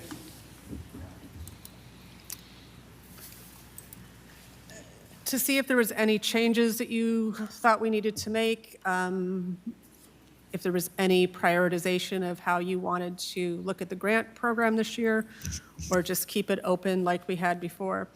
The one thing that we specified last year, I think, or at least I have this highlighted in here, is that the grant is not intended to fund permanent art pieces or installation, that we have the Art in Public Places Fund available for those kind of funding purposes, and that this money was really more focusing on performance, dance, music, gallery shows, things like that. So I wanted to check to see if that is still in alignment with you, and if there was anything else that you wanted to look at for this coming application period. Commissioners, I think, no, I was happy with that, and I think we all sort of agreed the last time this is much more about activities and events for the community to participate in or experience Yeah. or enjoy that way, as opposed to, so I think it worked out really well. Yeah. So I think that should be, and Christine, I'm looking at on our screen here, it doesn't highlight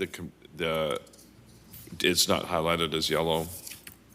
Yeah, when do you anticipate releasing the application or opening the application? If that's April 24th is the cutoff, we should do it. Right now. I would say, yeah. The only reason I didn't have a specific date to tell you yet is we're coordinating with our finance department that does the other community grant program that the council runs. And last year, we ran them simultaneously, and it got confusing. So I just wanted to make sure that we were staggering our, It's not a ton of time. Even from today, Yeah. it's not a ton of time. No, it's not. That barely gives us maybe 5 or 6 weeks, yeah. So it should be as soon as possible. Yeah. well, it's trying to give them about a month to do it. And I could even probably go a little bit later, but then we would just have to make sure we have a date set in May. Sure. So that before the end of May. Yep.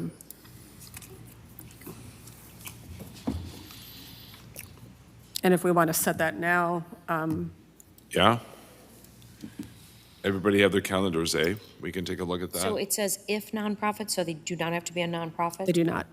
We didn't want to limit if somebody was an artist or performer that wasn't part of a troupe or organization that they would be prohibited from applying. So you do not Makes need to sense. be part of an organization for that. So can I just ask a question about the Perez Art District? Should I wait and do it later? Sure. Or if that mural project would not be part of something like this? No. Because it would be so Correct. what would that Correct. be? Where They're would that? actually, we're talking about with applying for funds that we have in our discretionary budget. Okay. Or that money can come from elsewhere. Okay. We prefer that this money stay for this particular Yeah. intent. Yeah. It's more of an installation piece. Oh, it's an installation piece, okay. And I have some thoughts on and we'll talk about it when we get to that item, but yeah, this would be, if, like I said, we've had performances, we've had book readings, we've had musical performances, any of those kind of things that are, somebody can come someplace and enjoy some type of sense. performance-related activity. Okay, But the total grant amount available is $20,000. okay, great. To award out. Thank you. And is everybody content with keeping the limits the way that we've had, like 5,000 being the maximum? Yeah. Yeah. Yeah, that's good, right, it's fair, it kind of spreads, and I like last year that we were able to spread it to several different Yeah. participants. Okay, All right, so we will keep it with that. If we want to look at dates. I mean, just a thought, we have our meeting on May 12th. Could we do it an hour earlier like we did today? This Takes is more than an hour. It's going to take, does? this is more like a 2-hour Is it deal. okay. Because to literally go through, we get a lot Okay. of applications All right. and it takes time to discuss them. We have a process down that I think works really well. But it Yes. still takes, It okay. still takes. Okay. And do you have any idea which of our organizations that we gave funds to this current year, which ones have already like done their performance? Or it's like, I mean, I'm looking at all of these and I'm going, I don't remember any of it. Sadly, I don't, and that's why one of my staff members is reaching out again. We have heard from the senior center on a couple of events that they've done, and the book reading, the Pulp Fiction one, I think I don't know if it's happened already, but we've. It happened. I attended that one. So those have gone on, but we've not heard from the others as to whether they've utilized their funding or not. And so if they've not utilized it, it'll be something that they'll have to pay back if they've not used it for the intended purpose. We do And they'll, prepay. and they'll lose it, right? Yeah. I mean, okay. So we would like them to spend it. But unfortunately, we can't like roll that into the next year for. No, we do not. So that week of, the week of May 4th, Tuesday works for me, Wednesday, Thursday, or the week of the 10th. Monday works that week. It's a council meeting week, so I can't do Wednesdays on the 13th. So we're looking at May, we're looking for this special meeting to go over there, to review them, the applications? Is that what we're talking about? Yes. And there's no reason why we have to do it before our meeting on the 12th, just before the 20th. Do I have that right? Well, I need to have everything buttoned up by the end of the month, so Right. that if you met on the 20th, that would be fine. But too far out. It would be fine. I could, I mean, I say the first week of May, why not? But that's again, unless if we're going to stick to the April 29th deadline. well, if we could move the deadline to May 1st, but again, it's just making sure you all have timeliness to do that. Plus, we have to put an agenda together for those packets with all of the applicants and redact everything, so. So you said that first week in May, you said the 4th, 5th, and 6th? I would prefer the 4th, only because we have other meetings going on the 5th. Okay. The 6th is a planning commission, so they'll be here, so the study session room would be open. And 5th will be PACE, right? But Yes. If we move the deadline to May 1st, which is a Friday, we give you the following week to be able to put stuff together, and then we did something the week starting then the 11th, 12th, 13th. We already have a meeting on the 12th. Well, the 12th, but we could pick another like a Monday or Wednesday. Or is it city council on the 13th? City council on the 13th, but the Monday, the 11th would be available. I can't. Oh, That no, would I give will be us available. Okay, okay. just a little over a week to get the documents Is that enough redacted. time, honestly, for you to get that done? Well, given that, I guess Michelle will people help will be us. processing as they come along, but. So Yeah. we would be putting out that agenda. It's a special meeting, so if we did the 11th, I would have time. I have a 24-hour requirement for the agendas for a special meeting. However, you want to make sure you have time to review it. But I think we can make that work if we did the Monday, the 11th, Ann? And that way it gives us till May 1st. I mean, artists especially, having it end on the 29th, which is a Wednesday. And I would probably prefer to give them through the weekend till the 2nd or 3rd, but if it needs to be on a weekday, that's fine. And what we can do, I think as we've done in the past, is we'll dump them into a shared folder so that you'll have access to them individually ahead of Yes. time. Again, understanding you can't talk about them to each other, Yes, but yeah. it gives you an earlier time frame if you so desire to be able to review those applications as they come in. So on that Monday, May 11th, are we looking at like a 4 o'clock? Is that? We've typically started at 5, and it's been okay. We That's fine. start 5, That's fine. and we'll just be back to back. We'll meet Monday, then we'll have to meet again on Tuesday. Can we handle seeing each other that often? And if you schedule for the Monday, say you have no items for the 12th, we could always just do it on our 12th. So it puts it close together. There's enough time to see what items we have to go over.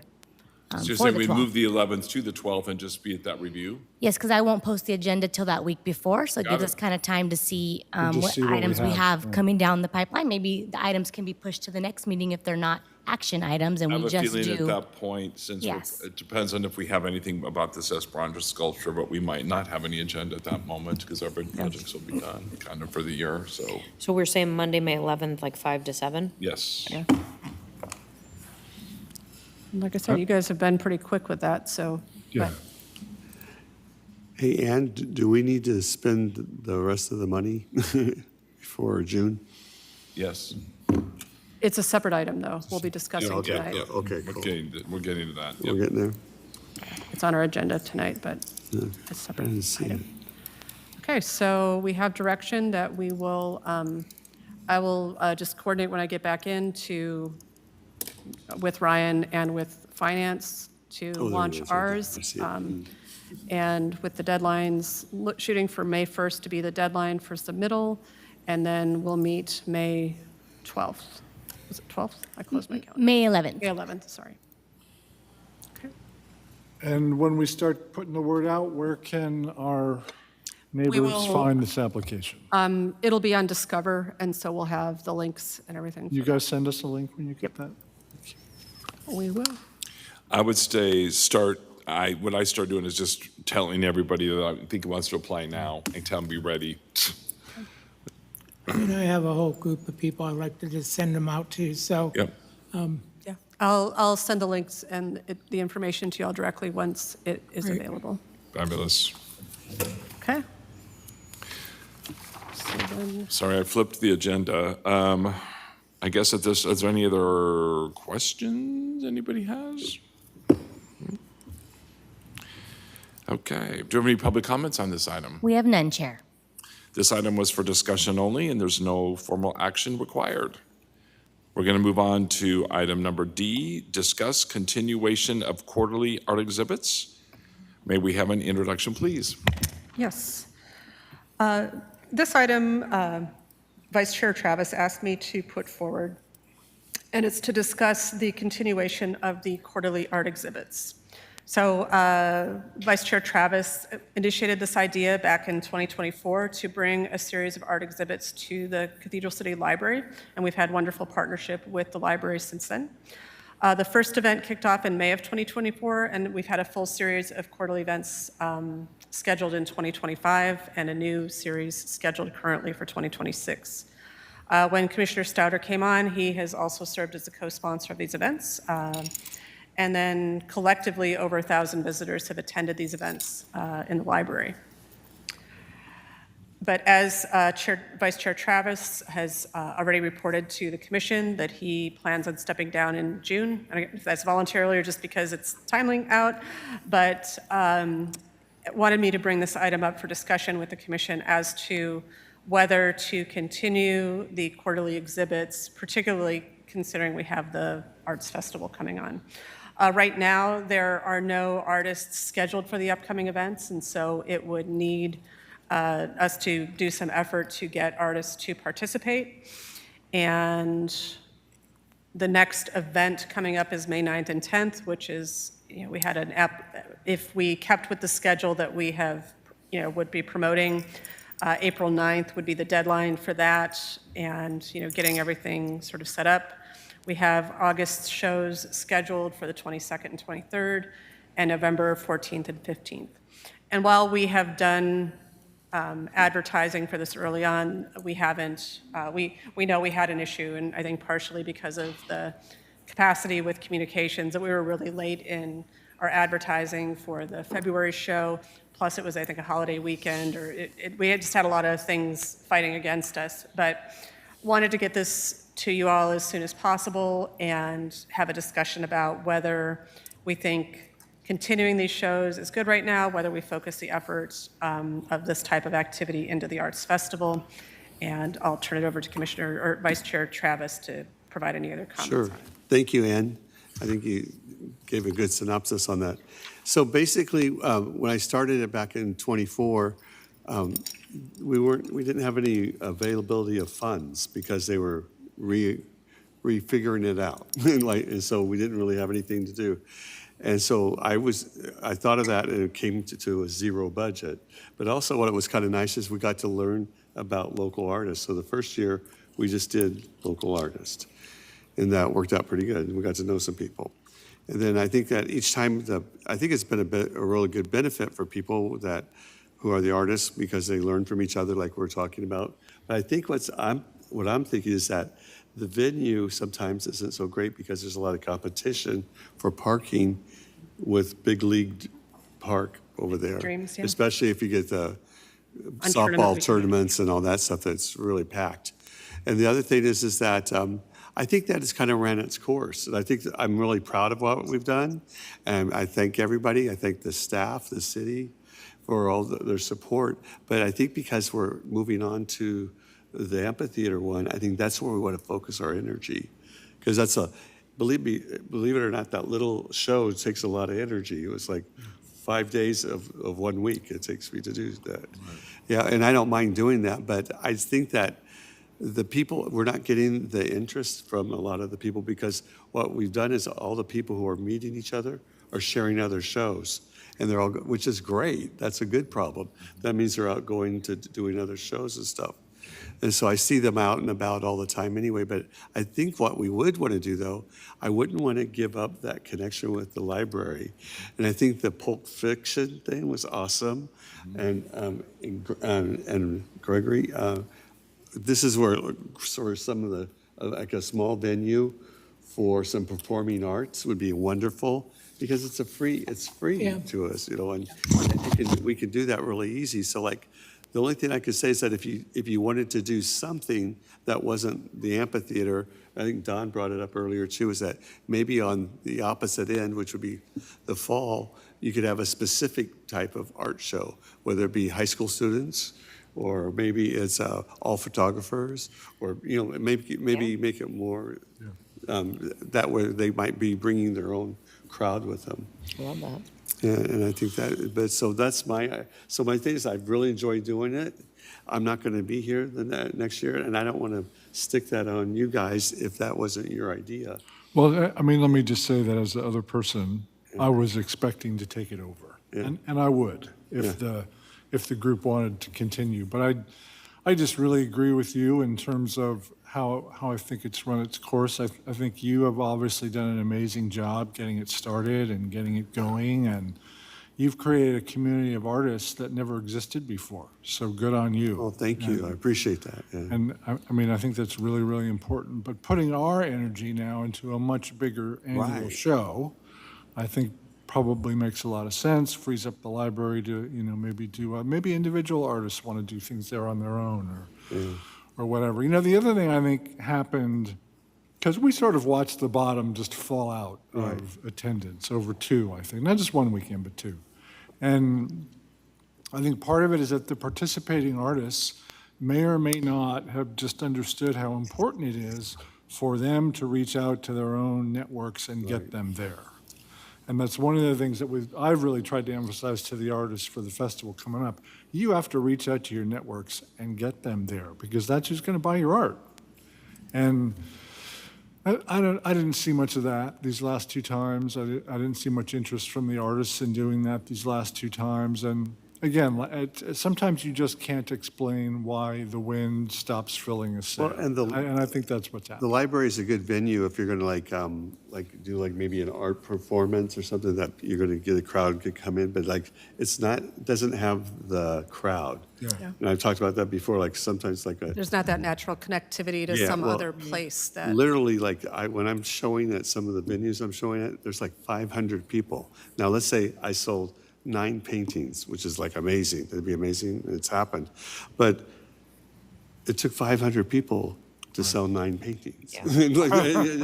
So it just takes volumes of people. Yeah. The amphitheater is going to do that. Yeah. One thing, they're even having another event. I'm hoping that will be come over to see the see the thing, but the good thing is, let me tell you a story. Okay, so I did the art show. The first one I did, people didn't know about it, so I had to go recruit like Don does. And so I went to Terry Hastings' house, and he had a bunch of artists there, and I met like So I 4 ended different up artists, here. and Don, and then Don is now here. So that was a good thing. So that right there, that's what got us done. And I really think that the efforts that this commission has had in nurturing our local artist community, I agree with you that it's very visible.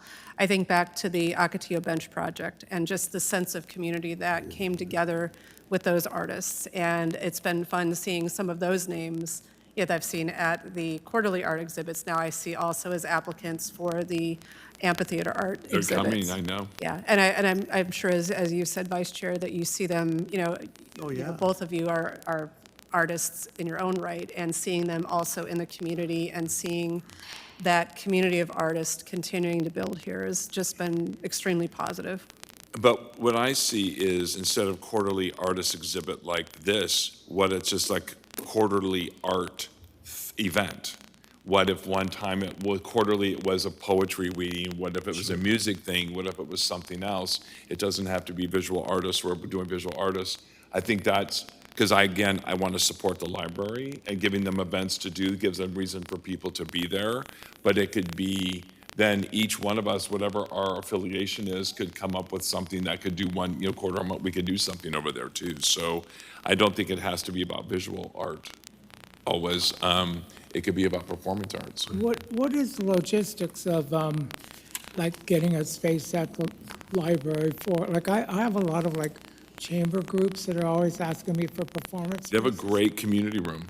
I know, I'm there a lot, but how do we, like, go about reserving that? Is Talk that- to the librarian. Talk to Kristen. She was here earlier. She was here earlier. I mean, it's as simple as that? Yep. That's it. Okay. And she's pretty much open, anything that we can do to support and promote them. Can you send her email out to everybody, Rick? I have it somewhere, but I don't. Sure, I can do that. You just send her an email. I'll send it to you. I'll send it to Ann, and she can get it. I have it. Oh, yeah, okay.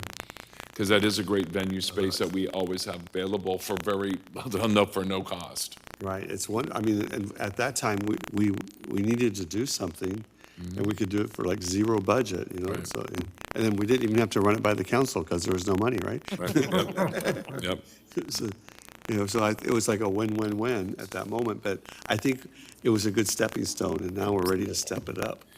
And have stepped it up, I think, into We are, this yeah. event. Yes. And, and I just want to say too, is that having a great council is like the best, because like everybody here, whenever we say something, everybody's going, what can I do? And that's great. So I hope that whoever replaces me fits right in with you guys, so.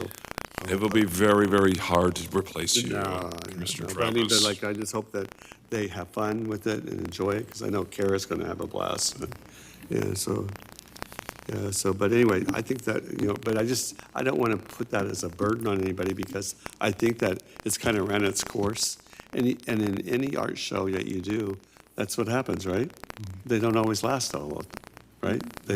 You need to know when to pull the plug. It might be interesting, because we do the big festival in March. It might be interesting to do something in November, that's like 6 months apart, and maybe do something for students, maybe do a student show. Sure, I mean, and you guys Gallery can, and with high when school you guys can and with come up with the, that. The tricky thing about that, it's an excellent idea. However, if you do it in the fall, they have just gotten back into That's school. true, that's true. So maybe it's we better can- if you're going to do Yeah. that almost the spring, Yeah, so the they have spring. that Yep. whole time to Yep. work on that project. I mean, Yep. it's a fabulous idea. Yeah, no, that makes sense, yeah. Yep. But unless they go into the summer knowing that and Yeah. planning for it and hit the ground Absolutely. running in the Yep. fall and get it ready. Well, maybe the way to do that is to get connected with the art person, and you might know that. At the high school, yep. At the high yep, school, and yep, then yep. you might. Well, and Karen Riley is a. Right. Just, And yeah. you can make it a very And prestigious Just for thing. Tomorrow, too. I mean, you've got great partnerships with sort of the Yeah. youth-led art organizations. Yeah, I think that would be amazing. And I think that if you did that and really made it more of a prestigious thing, and Absolutely. not a quarterly, but like one a year, Yeah. and that Yep. where those students like want to be part of that Yeah. and put that on their resume. Yep. So then I guess the question is, do you want to, give notice to Kristen also to free up these dates? If you, Well, I think for absolutely the ones in May and August, I think August is a really hard month for people. Yeah. I So mean, we just, did one in August? Oh, yeah. but Okay, that's right. Actually, August worked pretty good. did it really? Oh, I guess people probably Because there was nothing- wanting something to do. and Makes they sense, makes sense, I yeah. advertised the air conditioning. I mean, my sense would be to give all the dates back. Yes. And then we can, if there's some other thing that some approach. member of You this, can reschedule. we'll reschedule and reapproach. And remembering too, like if you do it, maybe pick, like I would do it where you work with the art teachers and they know the kids that could work all summer on their projects. Yep. And then have them show like in October because November is nuts in this city. There's, You're so right. Too much going on. Yep. In November. okay. So would somebody wish to make a motion? Well, I was gonna say, if there's an action, so we're making a motion to discontinue the quarterly art exhibits we've been doing at the library. I would make that motion. I'll second the motion with thanks to Commissioner Travis and to the library. Many, many thanks. Okay, and before we take the vote, we have no public comments, just want to put that on the record. Okay, we have a motion from Chair Liebelt and a second from Commissioner Stouter. Let's go ahead and take a vote.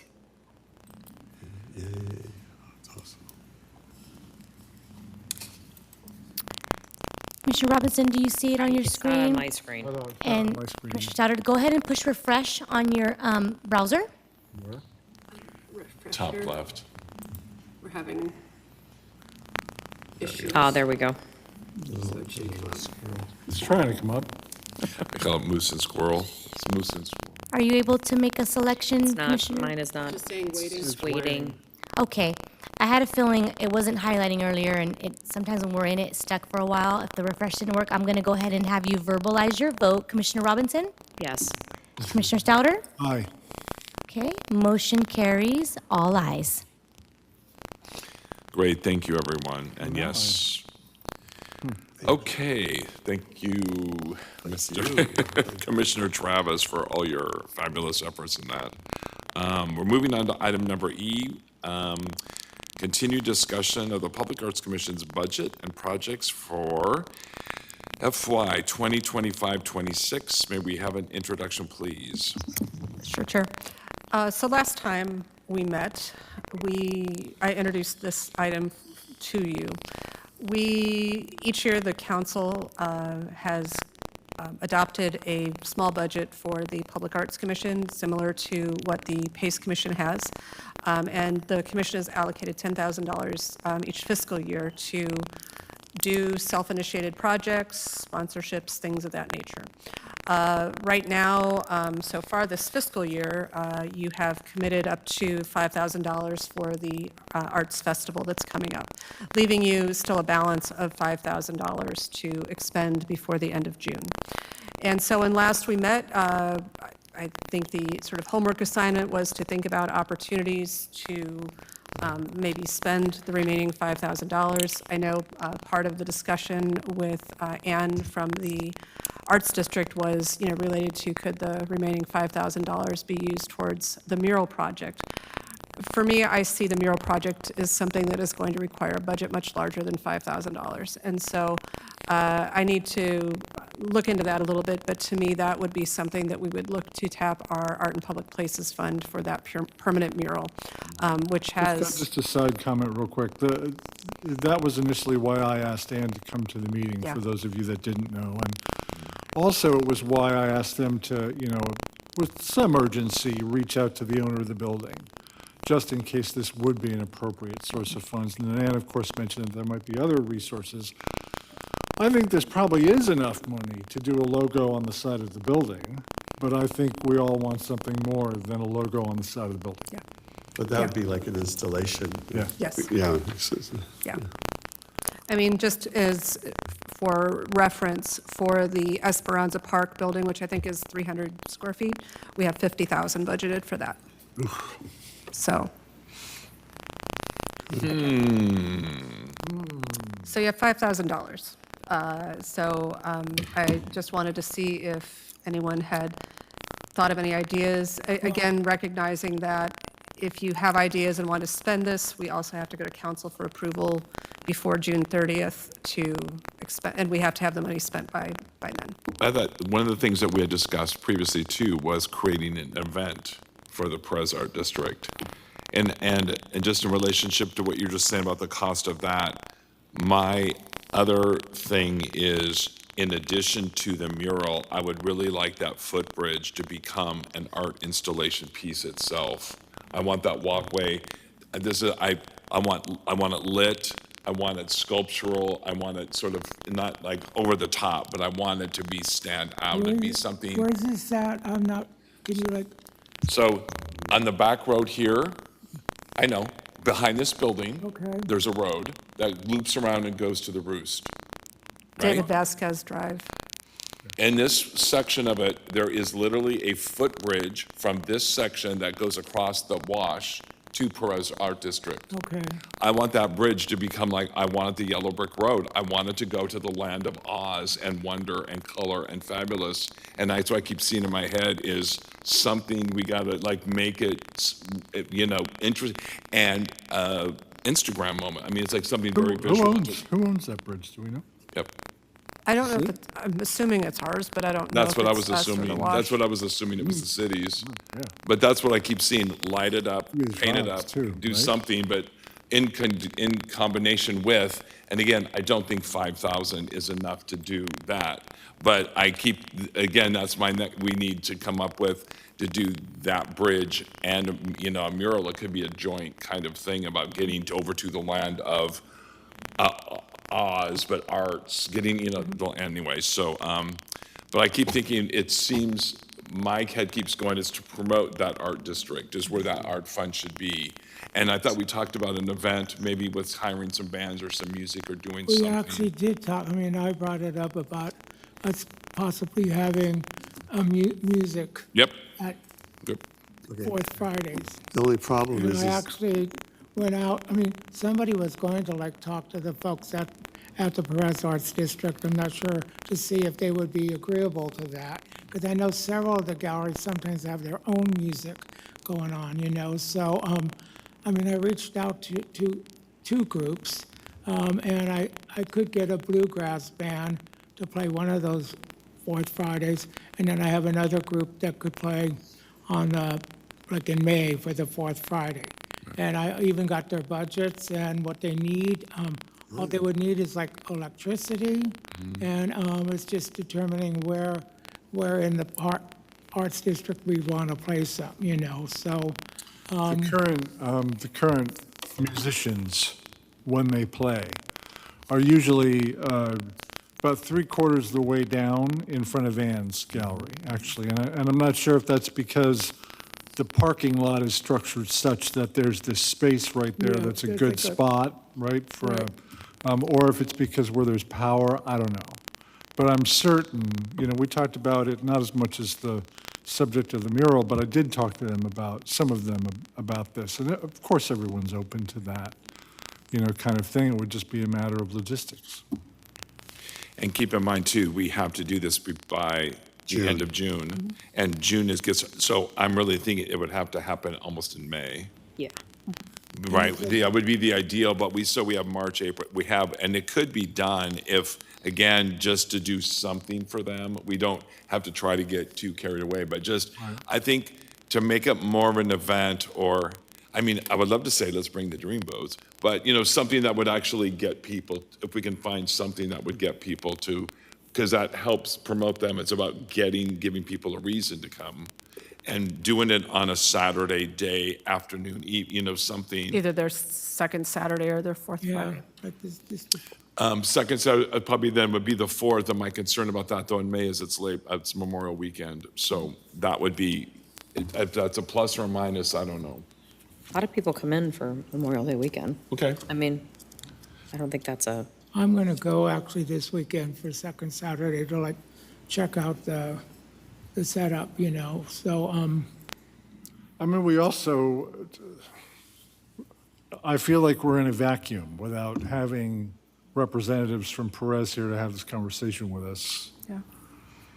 I think, and one of the things we could do is set a meeting with Perez, with Ann, with whomever else over there to talk about options. Maybe we should do that. But we next. can't go as an entire commission, can we? It's only can be two of us. Two of us, yeah. What about if we asked her to come at that April, I know we've got the 11th, I know we're saying potentially not having a meeting on the 12th.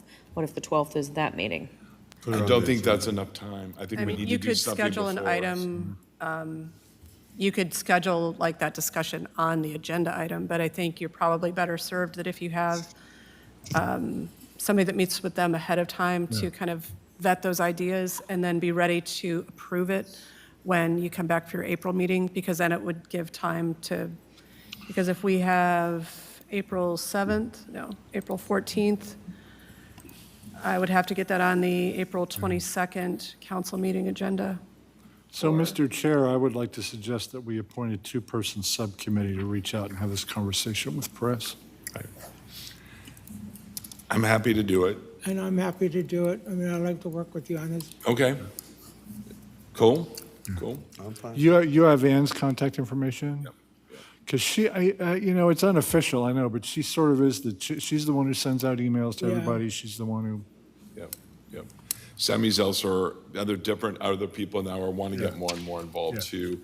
And I think beyond just those artists, there's some other vendors that I've met along on the other sides of it too. Yeah. I want them all to kind of be aware. I keep every time I go, and Anna's been with me, I constantly nudge them all to come to these meetings, to show up at these meetings. And I go, it's really nice that you have ideas for us, but why don't you come present them in person? So I come constantly, all of the public, I'm always inviting them to come hang with us and talk with us. And we want that input, we want your ideas, we want that. So do we need to make a motion, Christina, for a subcommittee? Let's do a motion, because we've been making motions for all of our subcommittees, so we can keep it in the record. Okay, so you can basically I'll make a motion that we have a subcommittee to investigate events at the Perez Art District. And a second? I'll second. Okay, and we have no public comments on this item, so we have a motion by Commissioner Stouter and a second by Chair Liebelt. Let's try this again. Please vote. There you go. Damn it, I don't have it. Go to the live meeting. Live meeting. Oh, there we are. Hi. Okay, and motion carries, all ayes. So we don't have to necessarily make a motion of who the subcommittee is, though. I heard we were appointing Chair Liebelt and Gotcha, Commissioner okay. Marks. Gotcha, Yes. there you go, So we okay. will have that in the motion. Gotcha. Okay. And again, it's like, are we thinking that the Saturday dates would be better than the fourth Fridays, or, the, Well, if it's in May. Yeah, Well, but if it's going to be the fourth Friday or fourth Saturday, that's a Friday night versus a Saturday day. Fourth Friday or second Saturday? And I would have that conversation with them. Yeah. okay, Says okay, me. good. Yeah. Let them tell you. And just a reminder that if we do want to bring this item back to the April 14th meeting, we'd want the agenda topic to end 2 weeks from today. So we'd want to have those discussions sooner than later. Okay. Got it. Because believe This me, next I've week. been being very mean to Christina and doing these. It's been a lot to put these agendas together, and they've been very last minute. So any okay. of that input ahead of time would be greatly appreciated. And the council will be going dark on some of the meetings in the summer, so we are pretty heavy on the council agendas as well. So we want to make sure we have it mapped out well Got it. to get it approved. Okay. Also, I mean, what I see the budget for this is like, it'd be like in the 12 to 1,500 range. So that means We we got would five still grand. have like a balance of like 3,500 for this 5,000. And We can do a lot with that. I would like to recommend, as soon as we like find out for music for the inaugural festival, I mean, I looked at Eve, what's her last? Evans. I looked at the budget that she had in their, what we had funded the senior center last year, and it's like, I'm thinking $1,000 is not, which was what we've allotted for the music portion. I don't think that's going to cover. We're not paying for it. We're not paying for it? No, the communications budget is paying for whatever her artist fees are. They took one of their budgets for their Taste and Sounds events and have rolled it into our event. Oh, I see, okay. Well, fine. So it's still- Well, and also, but the Eve Evans too, I thought, wasn't that part of the grant from the senior center No, too? no. That was last year. Gotcha. That was one of the funded events. But also, we need to spend the $5,000. Yeah. Yeah. I So mean, we can make you this. have the $5,000 available to spend. Yeah, If you don't spend it, You don't use it, you lose it. But and maybe that's an opportunity, starting at the beginning of next year, to sort of talk about a work plan for the year So and let's be- think about the use of that. clear, then we still don't, we have to come up with an agenda item to formally request this money be spent for that. So we're doing the exploratory stuff to do that, right? To come So, back and do that. yeah, so when you come back in April, what you'll need to come back with is sort of an idea for the spend, what the budget is going to be, what you'd like to propose, and so that I can have that vetted and bring that back to the council. So I'll need don't- something that's actionable at the next meeting. And you don't just have to do music. I mean, I know. You know Oh, what- I've already got another idea. yeah, no, I mean, when you talk to them, let's throw a party. Yeah. and it's Throw a like, party. and What do we they wanna think will have enhance that? Yep. Yeah. Food, flowers. Oh, you can't do, Posters. no food. Wine. No, okay, excuse me. Okay. I think we've gone through all of our items. I think we're on to number 4, which is staff comments. Are there any staff comments? I do have a couple things to add. I had a meeting with John Corella, who is the staff liaison for the PACE Commission. And at their last meeting, Commissioner Herrera and the other newer commissioner, the female commissioner, Commissioner McGollum. they had presented at one of your previous meetings and had talked to the Public Arts Commission about PACE wanting to partner on doing some type of art and parks event. And I don't think there had been any follow-up on either side. There had been an assigned committee to do that. I am going to dig that up and reconnect all of you to talk about that. I believe John had mentioned that they were wanting to look at doing something like in April or May, and I just told him I don't have capacity to support that. I think between the festival, the upcoming mural project, and what we're doing with the Art in Parks grant, that's going to be about my limit of what I can support the commission on, and also just that you have a lot of activities planned. But I'd like the 2 subcommittees to talk about what their ideas are and see, if we can build on that for maybe later in the year. So I'll get that out to the commission because I don't recall who exactly we subcommitted on that. Is that separate from what the desert recreation program was like? Because I know that Cara and I.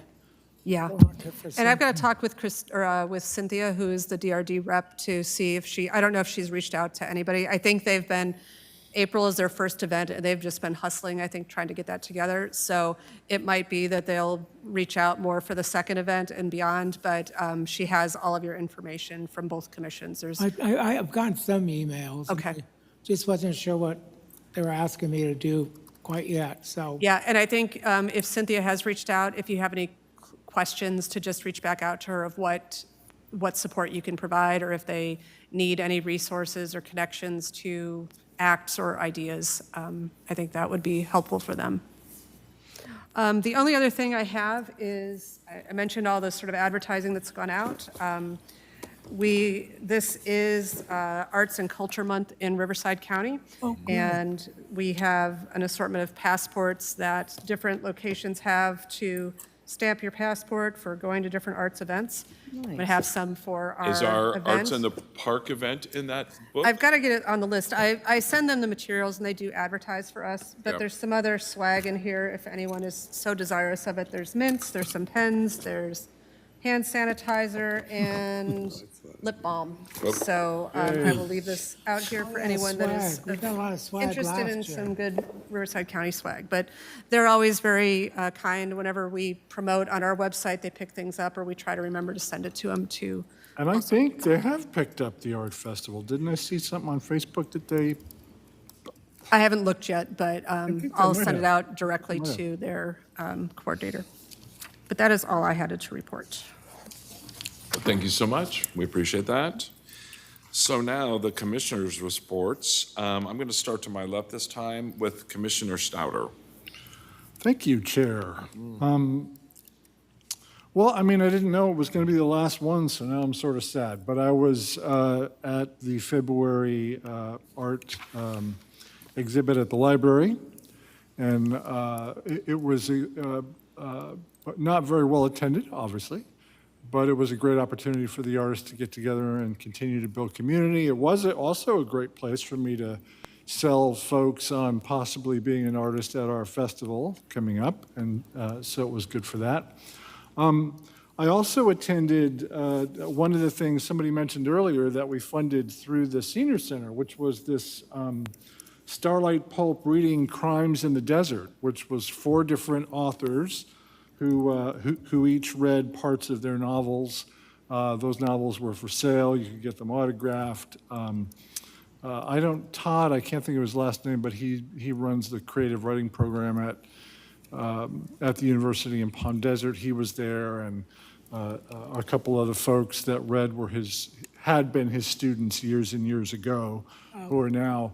But of the 3 of the 4 were New York Times bestselling authors. So, they're not messing around. This was a really interesting event, and the stuff they read was fun to hear. And I don't do great at readings, even though I am an author and I have given them.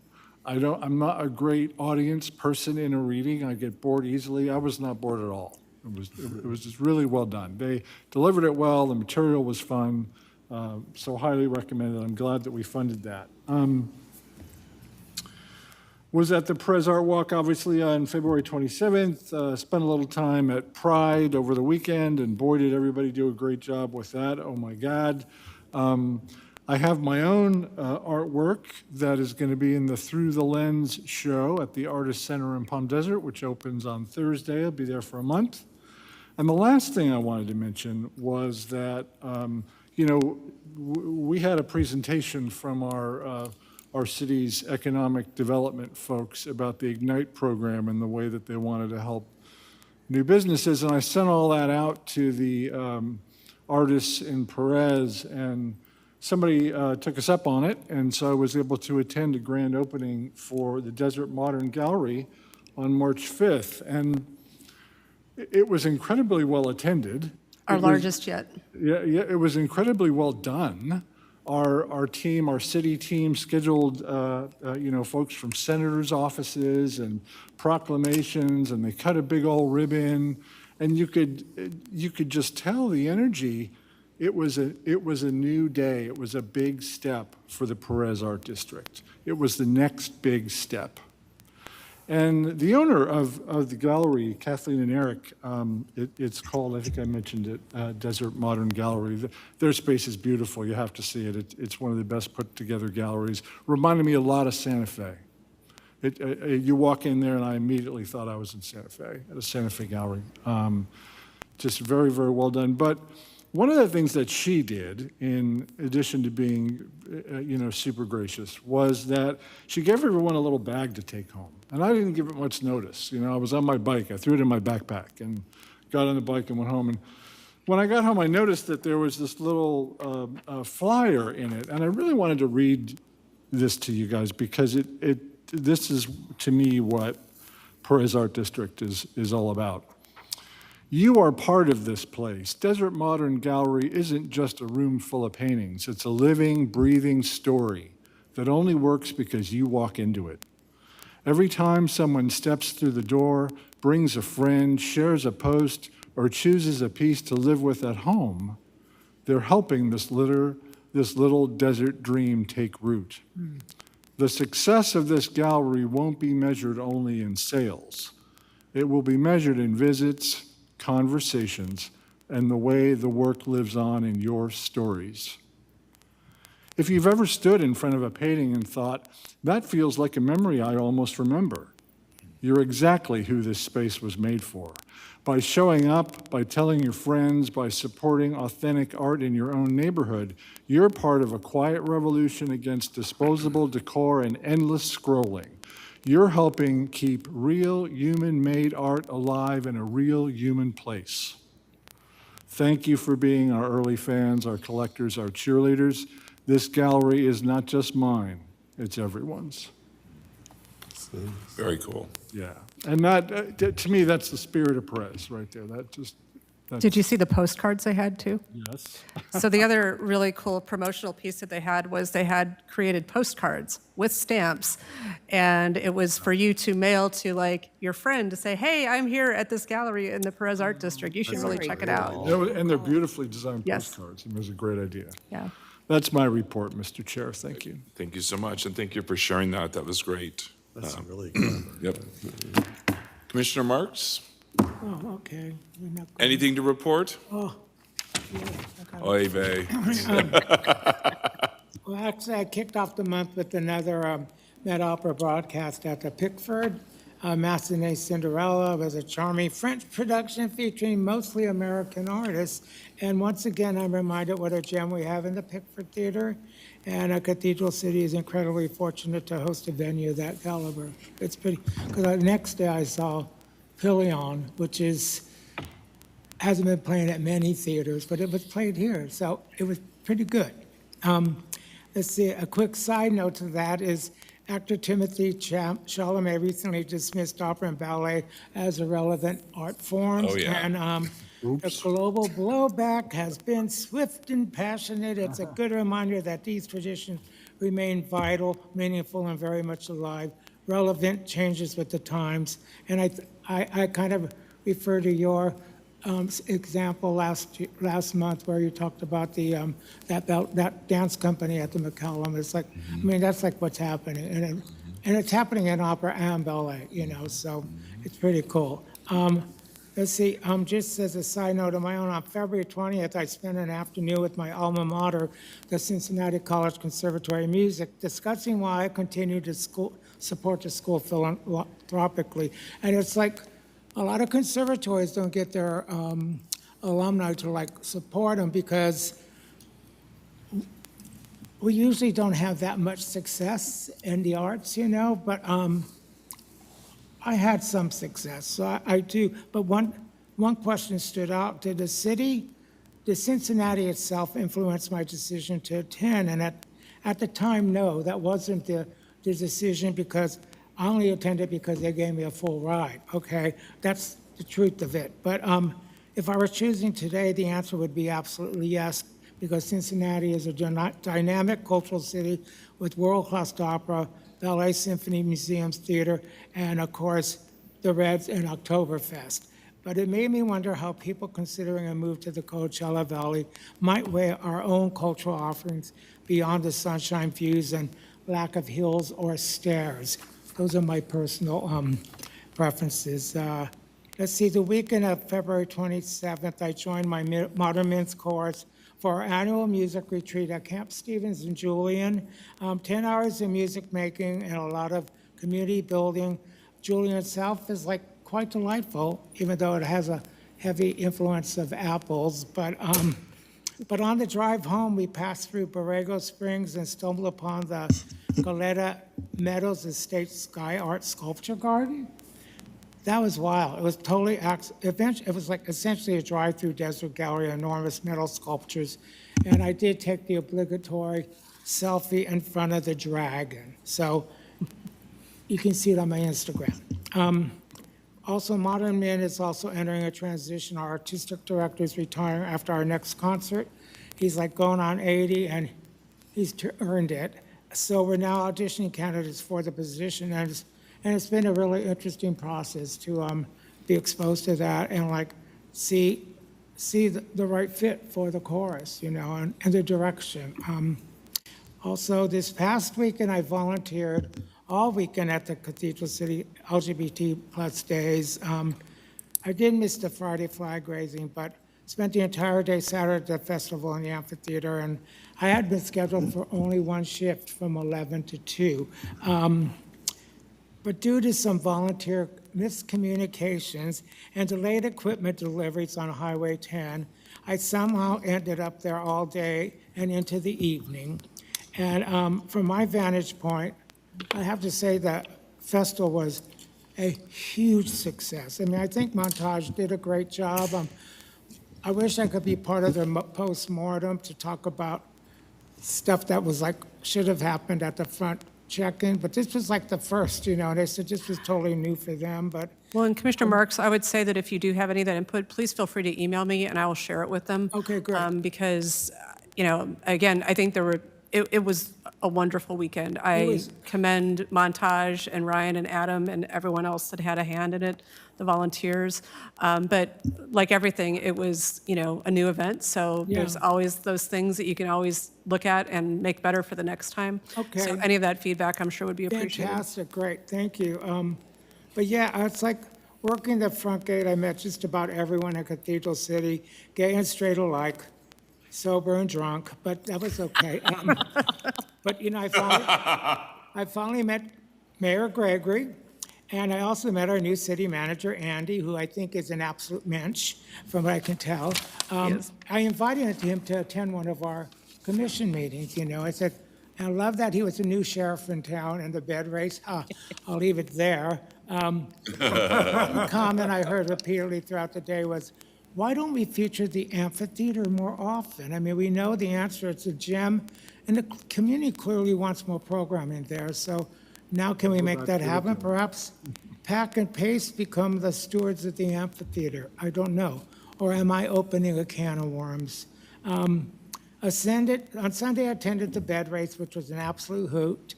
Ethelina was hysterical, and I love seeing the Boys and Girls Club participate. Your support of the LGBT community is really meaningful and appreciated, I love that we have an ally in you. And by the way, there were no representatives of the Public Arts Commission on the judging panel. What does one have to do to become a judge? I would add that to your recommendations to Ryan and Montage. Good, okay, well, I'm just putting it out there. Later that afternoon, I sang with Modern Men at the Roost at 1 p.m. Place was packed to the rafters, and the Roost continues to be an incredible supporter of our community and vibrant gathering space.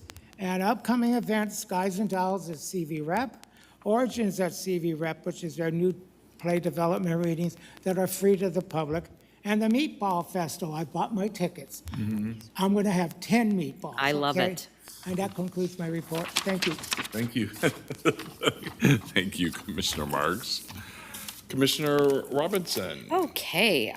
Well, I want to just say what a fun event LGBT Days was, and I got to see Gregory and I saw each other a number of times over the weekend as I did the walk on Saturday morning, and then we were at the bed races on Sunday, which was very, very fun.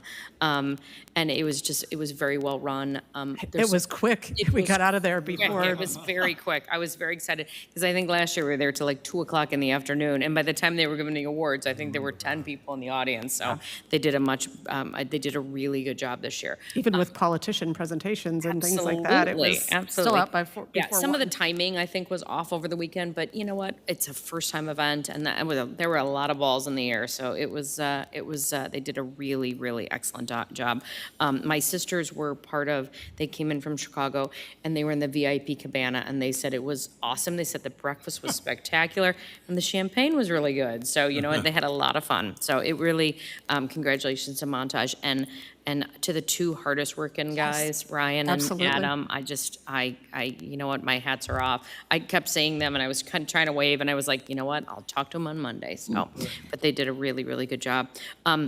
On Saturday after the walk, my husband and I actually ended up at the city. We went to Palm Springs, and we hit up the art festival in Palm Springs. And man, it was packed, absolutely packed. So I'm excited to see our art festival. I hope it's as packed. It really was a wonderful showing for Palm Springs, and I heard a couple people talking about ours, so I was very excited. And I was talking about ours, so I was very excited about that. I wanted to talk a little bit about our kids at the Boys and Girls Club participated in the art contest for Friends of the Desert Mountain. So we're hoping that some of our kids may have placed, but it was really, really wonderful. And Friends of the Desert Mountain did the Wildflower Festival on Saturday, along with 38 other events in the desert. But it was very well attended in Palm Springs, and it was a really nice event. And then the last thing I wanted to say, I tried to get into the Roost to see Modern Men. it was standing room only, and it was about 95 degrees after pushing that bed. I was like, I gotta go home. So I'm sorry I missed you. I really, really wanted to be there. And then the last thing, I would like to invite all you guys on Sunday, March 29th to the Meatball Festival for the Boys and Girls Club. So should be a lot of fun. So we got some interesting meatballs this year. It's gonna be fun. I heard there's an ice cream meatball, so it's gonna be about 90 degrees. So that's probably not such a bad thing, so. Oh, well, we'll have a new city manager in competition for the admin, and our code enforcement team, I know, has been. Absolutely, and I know we've got police and fire. I think we've got managers and the police and the officers, so it's always a fun time. And I got to tell you, Christina Burton makes a very good meatball, so you know what? She and Andy have already Charlie's been. Charlie's always taking credit over the years, but I think it's always been Christina's recipe in the bag. So. It's a mix. I do the meatballs, he did the sauce. Nice, So nice, we're nice, coming with nice. something creative this year. I so. love it. I love it. I love it. Oh, and economic development too. I forgot they're in there as well. Yeah, economic development. We There are a bunch of got city Victor, teams. and we were like we said, you know, we heard you guys, you know, we're challenging you, so they're going to be in it too. So it's going to be fun. The municipal's going to be fun this year. Do you need the art commission to judge them for artistic merit? You know what? You know what? Happy to give all of you a ticket. We are doing a little booth decorating contest, so why don't you guys judge the booth decorating contest? okay. Whoever can be there. How's that? Right, Okay. right. Perfect. Thank you. Vice Chair Travis. Oh, I don't have very much today. I'm just wanted to thank everybody for supporting the quarterly art show thing, but I think it's time to move on, and that'll be great, and I think it's good timing. So that's kind of it. That's all I got. Okay. Well, for me, again, I would like to repeat again what an amazing job you did with the quarterly art exhibit, both of you and Stoddard. And so we really appreciate that and the effort and the sense of community and making, again, Cathedral City is where art lives, right? And so and bringing that community together. For myself, as you know, I was participating in the La Quinta Arts Festival again, and it's extraordinary. The fun highlight for me, they have a new sculptor. Did any of you have a chance to go to the show? But there's a sculptor there. If you're familiar with Deborah Butterfield, is a very well-known artist, and she does horses out of objects and things. Well, there's a gentleman there that only uses driftwood and not horses, but rhinos and lions, whatever. He was the featured artist, and it was his first time there, and he won absolutely best of show, which I think he should have. And the side note is, I was talking to him and I said, well, where are you from? And he goes, well, you're not going to know. And I said, try me.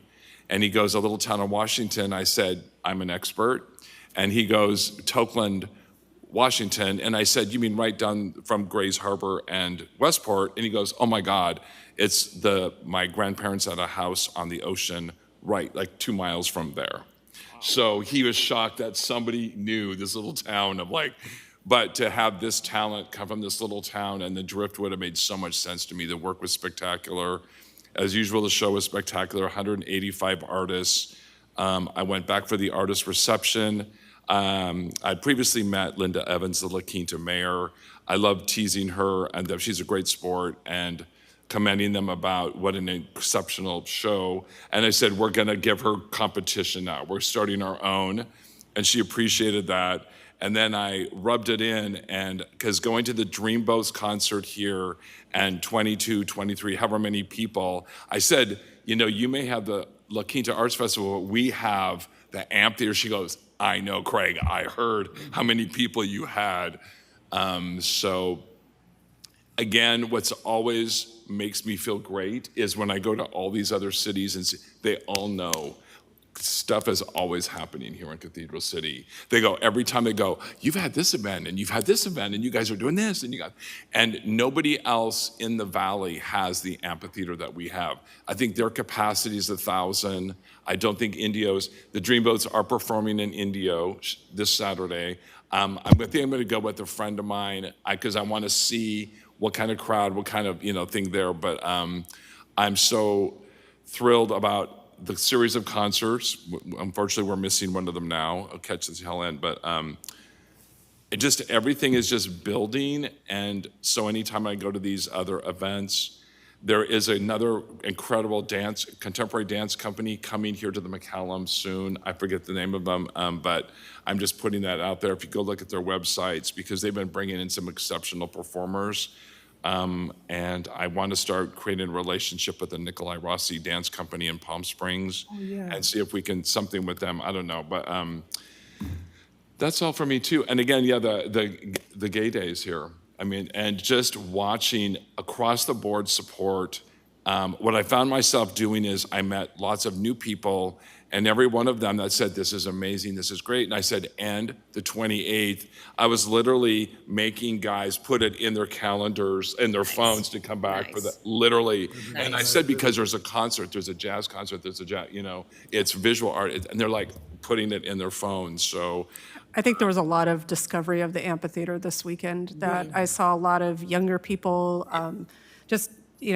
it was such a broad crowd of people that I think were all new to us. Also noticed, but it's so fascinating because we think we all get barraged with information.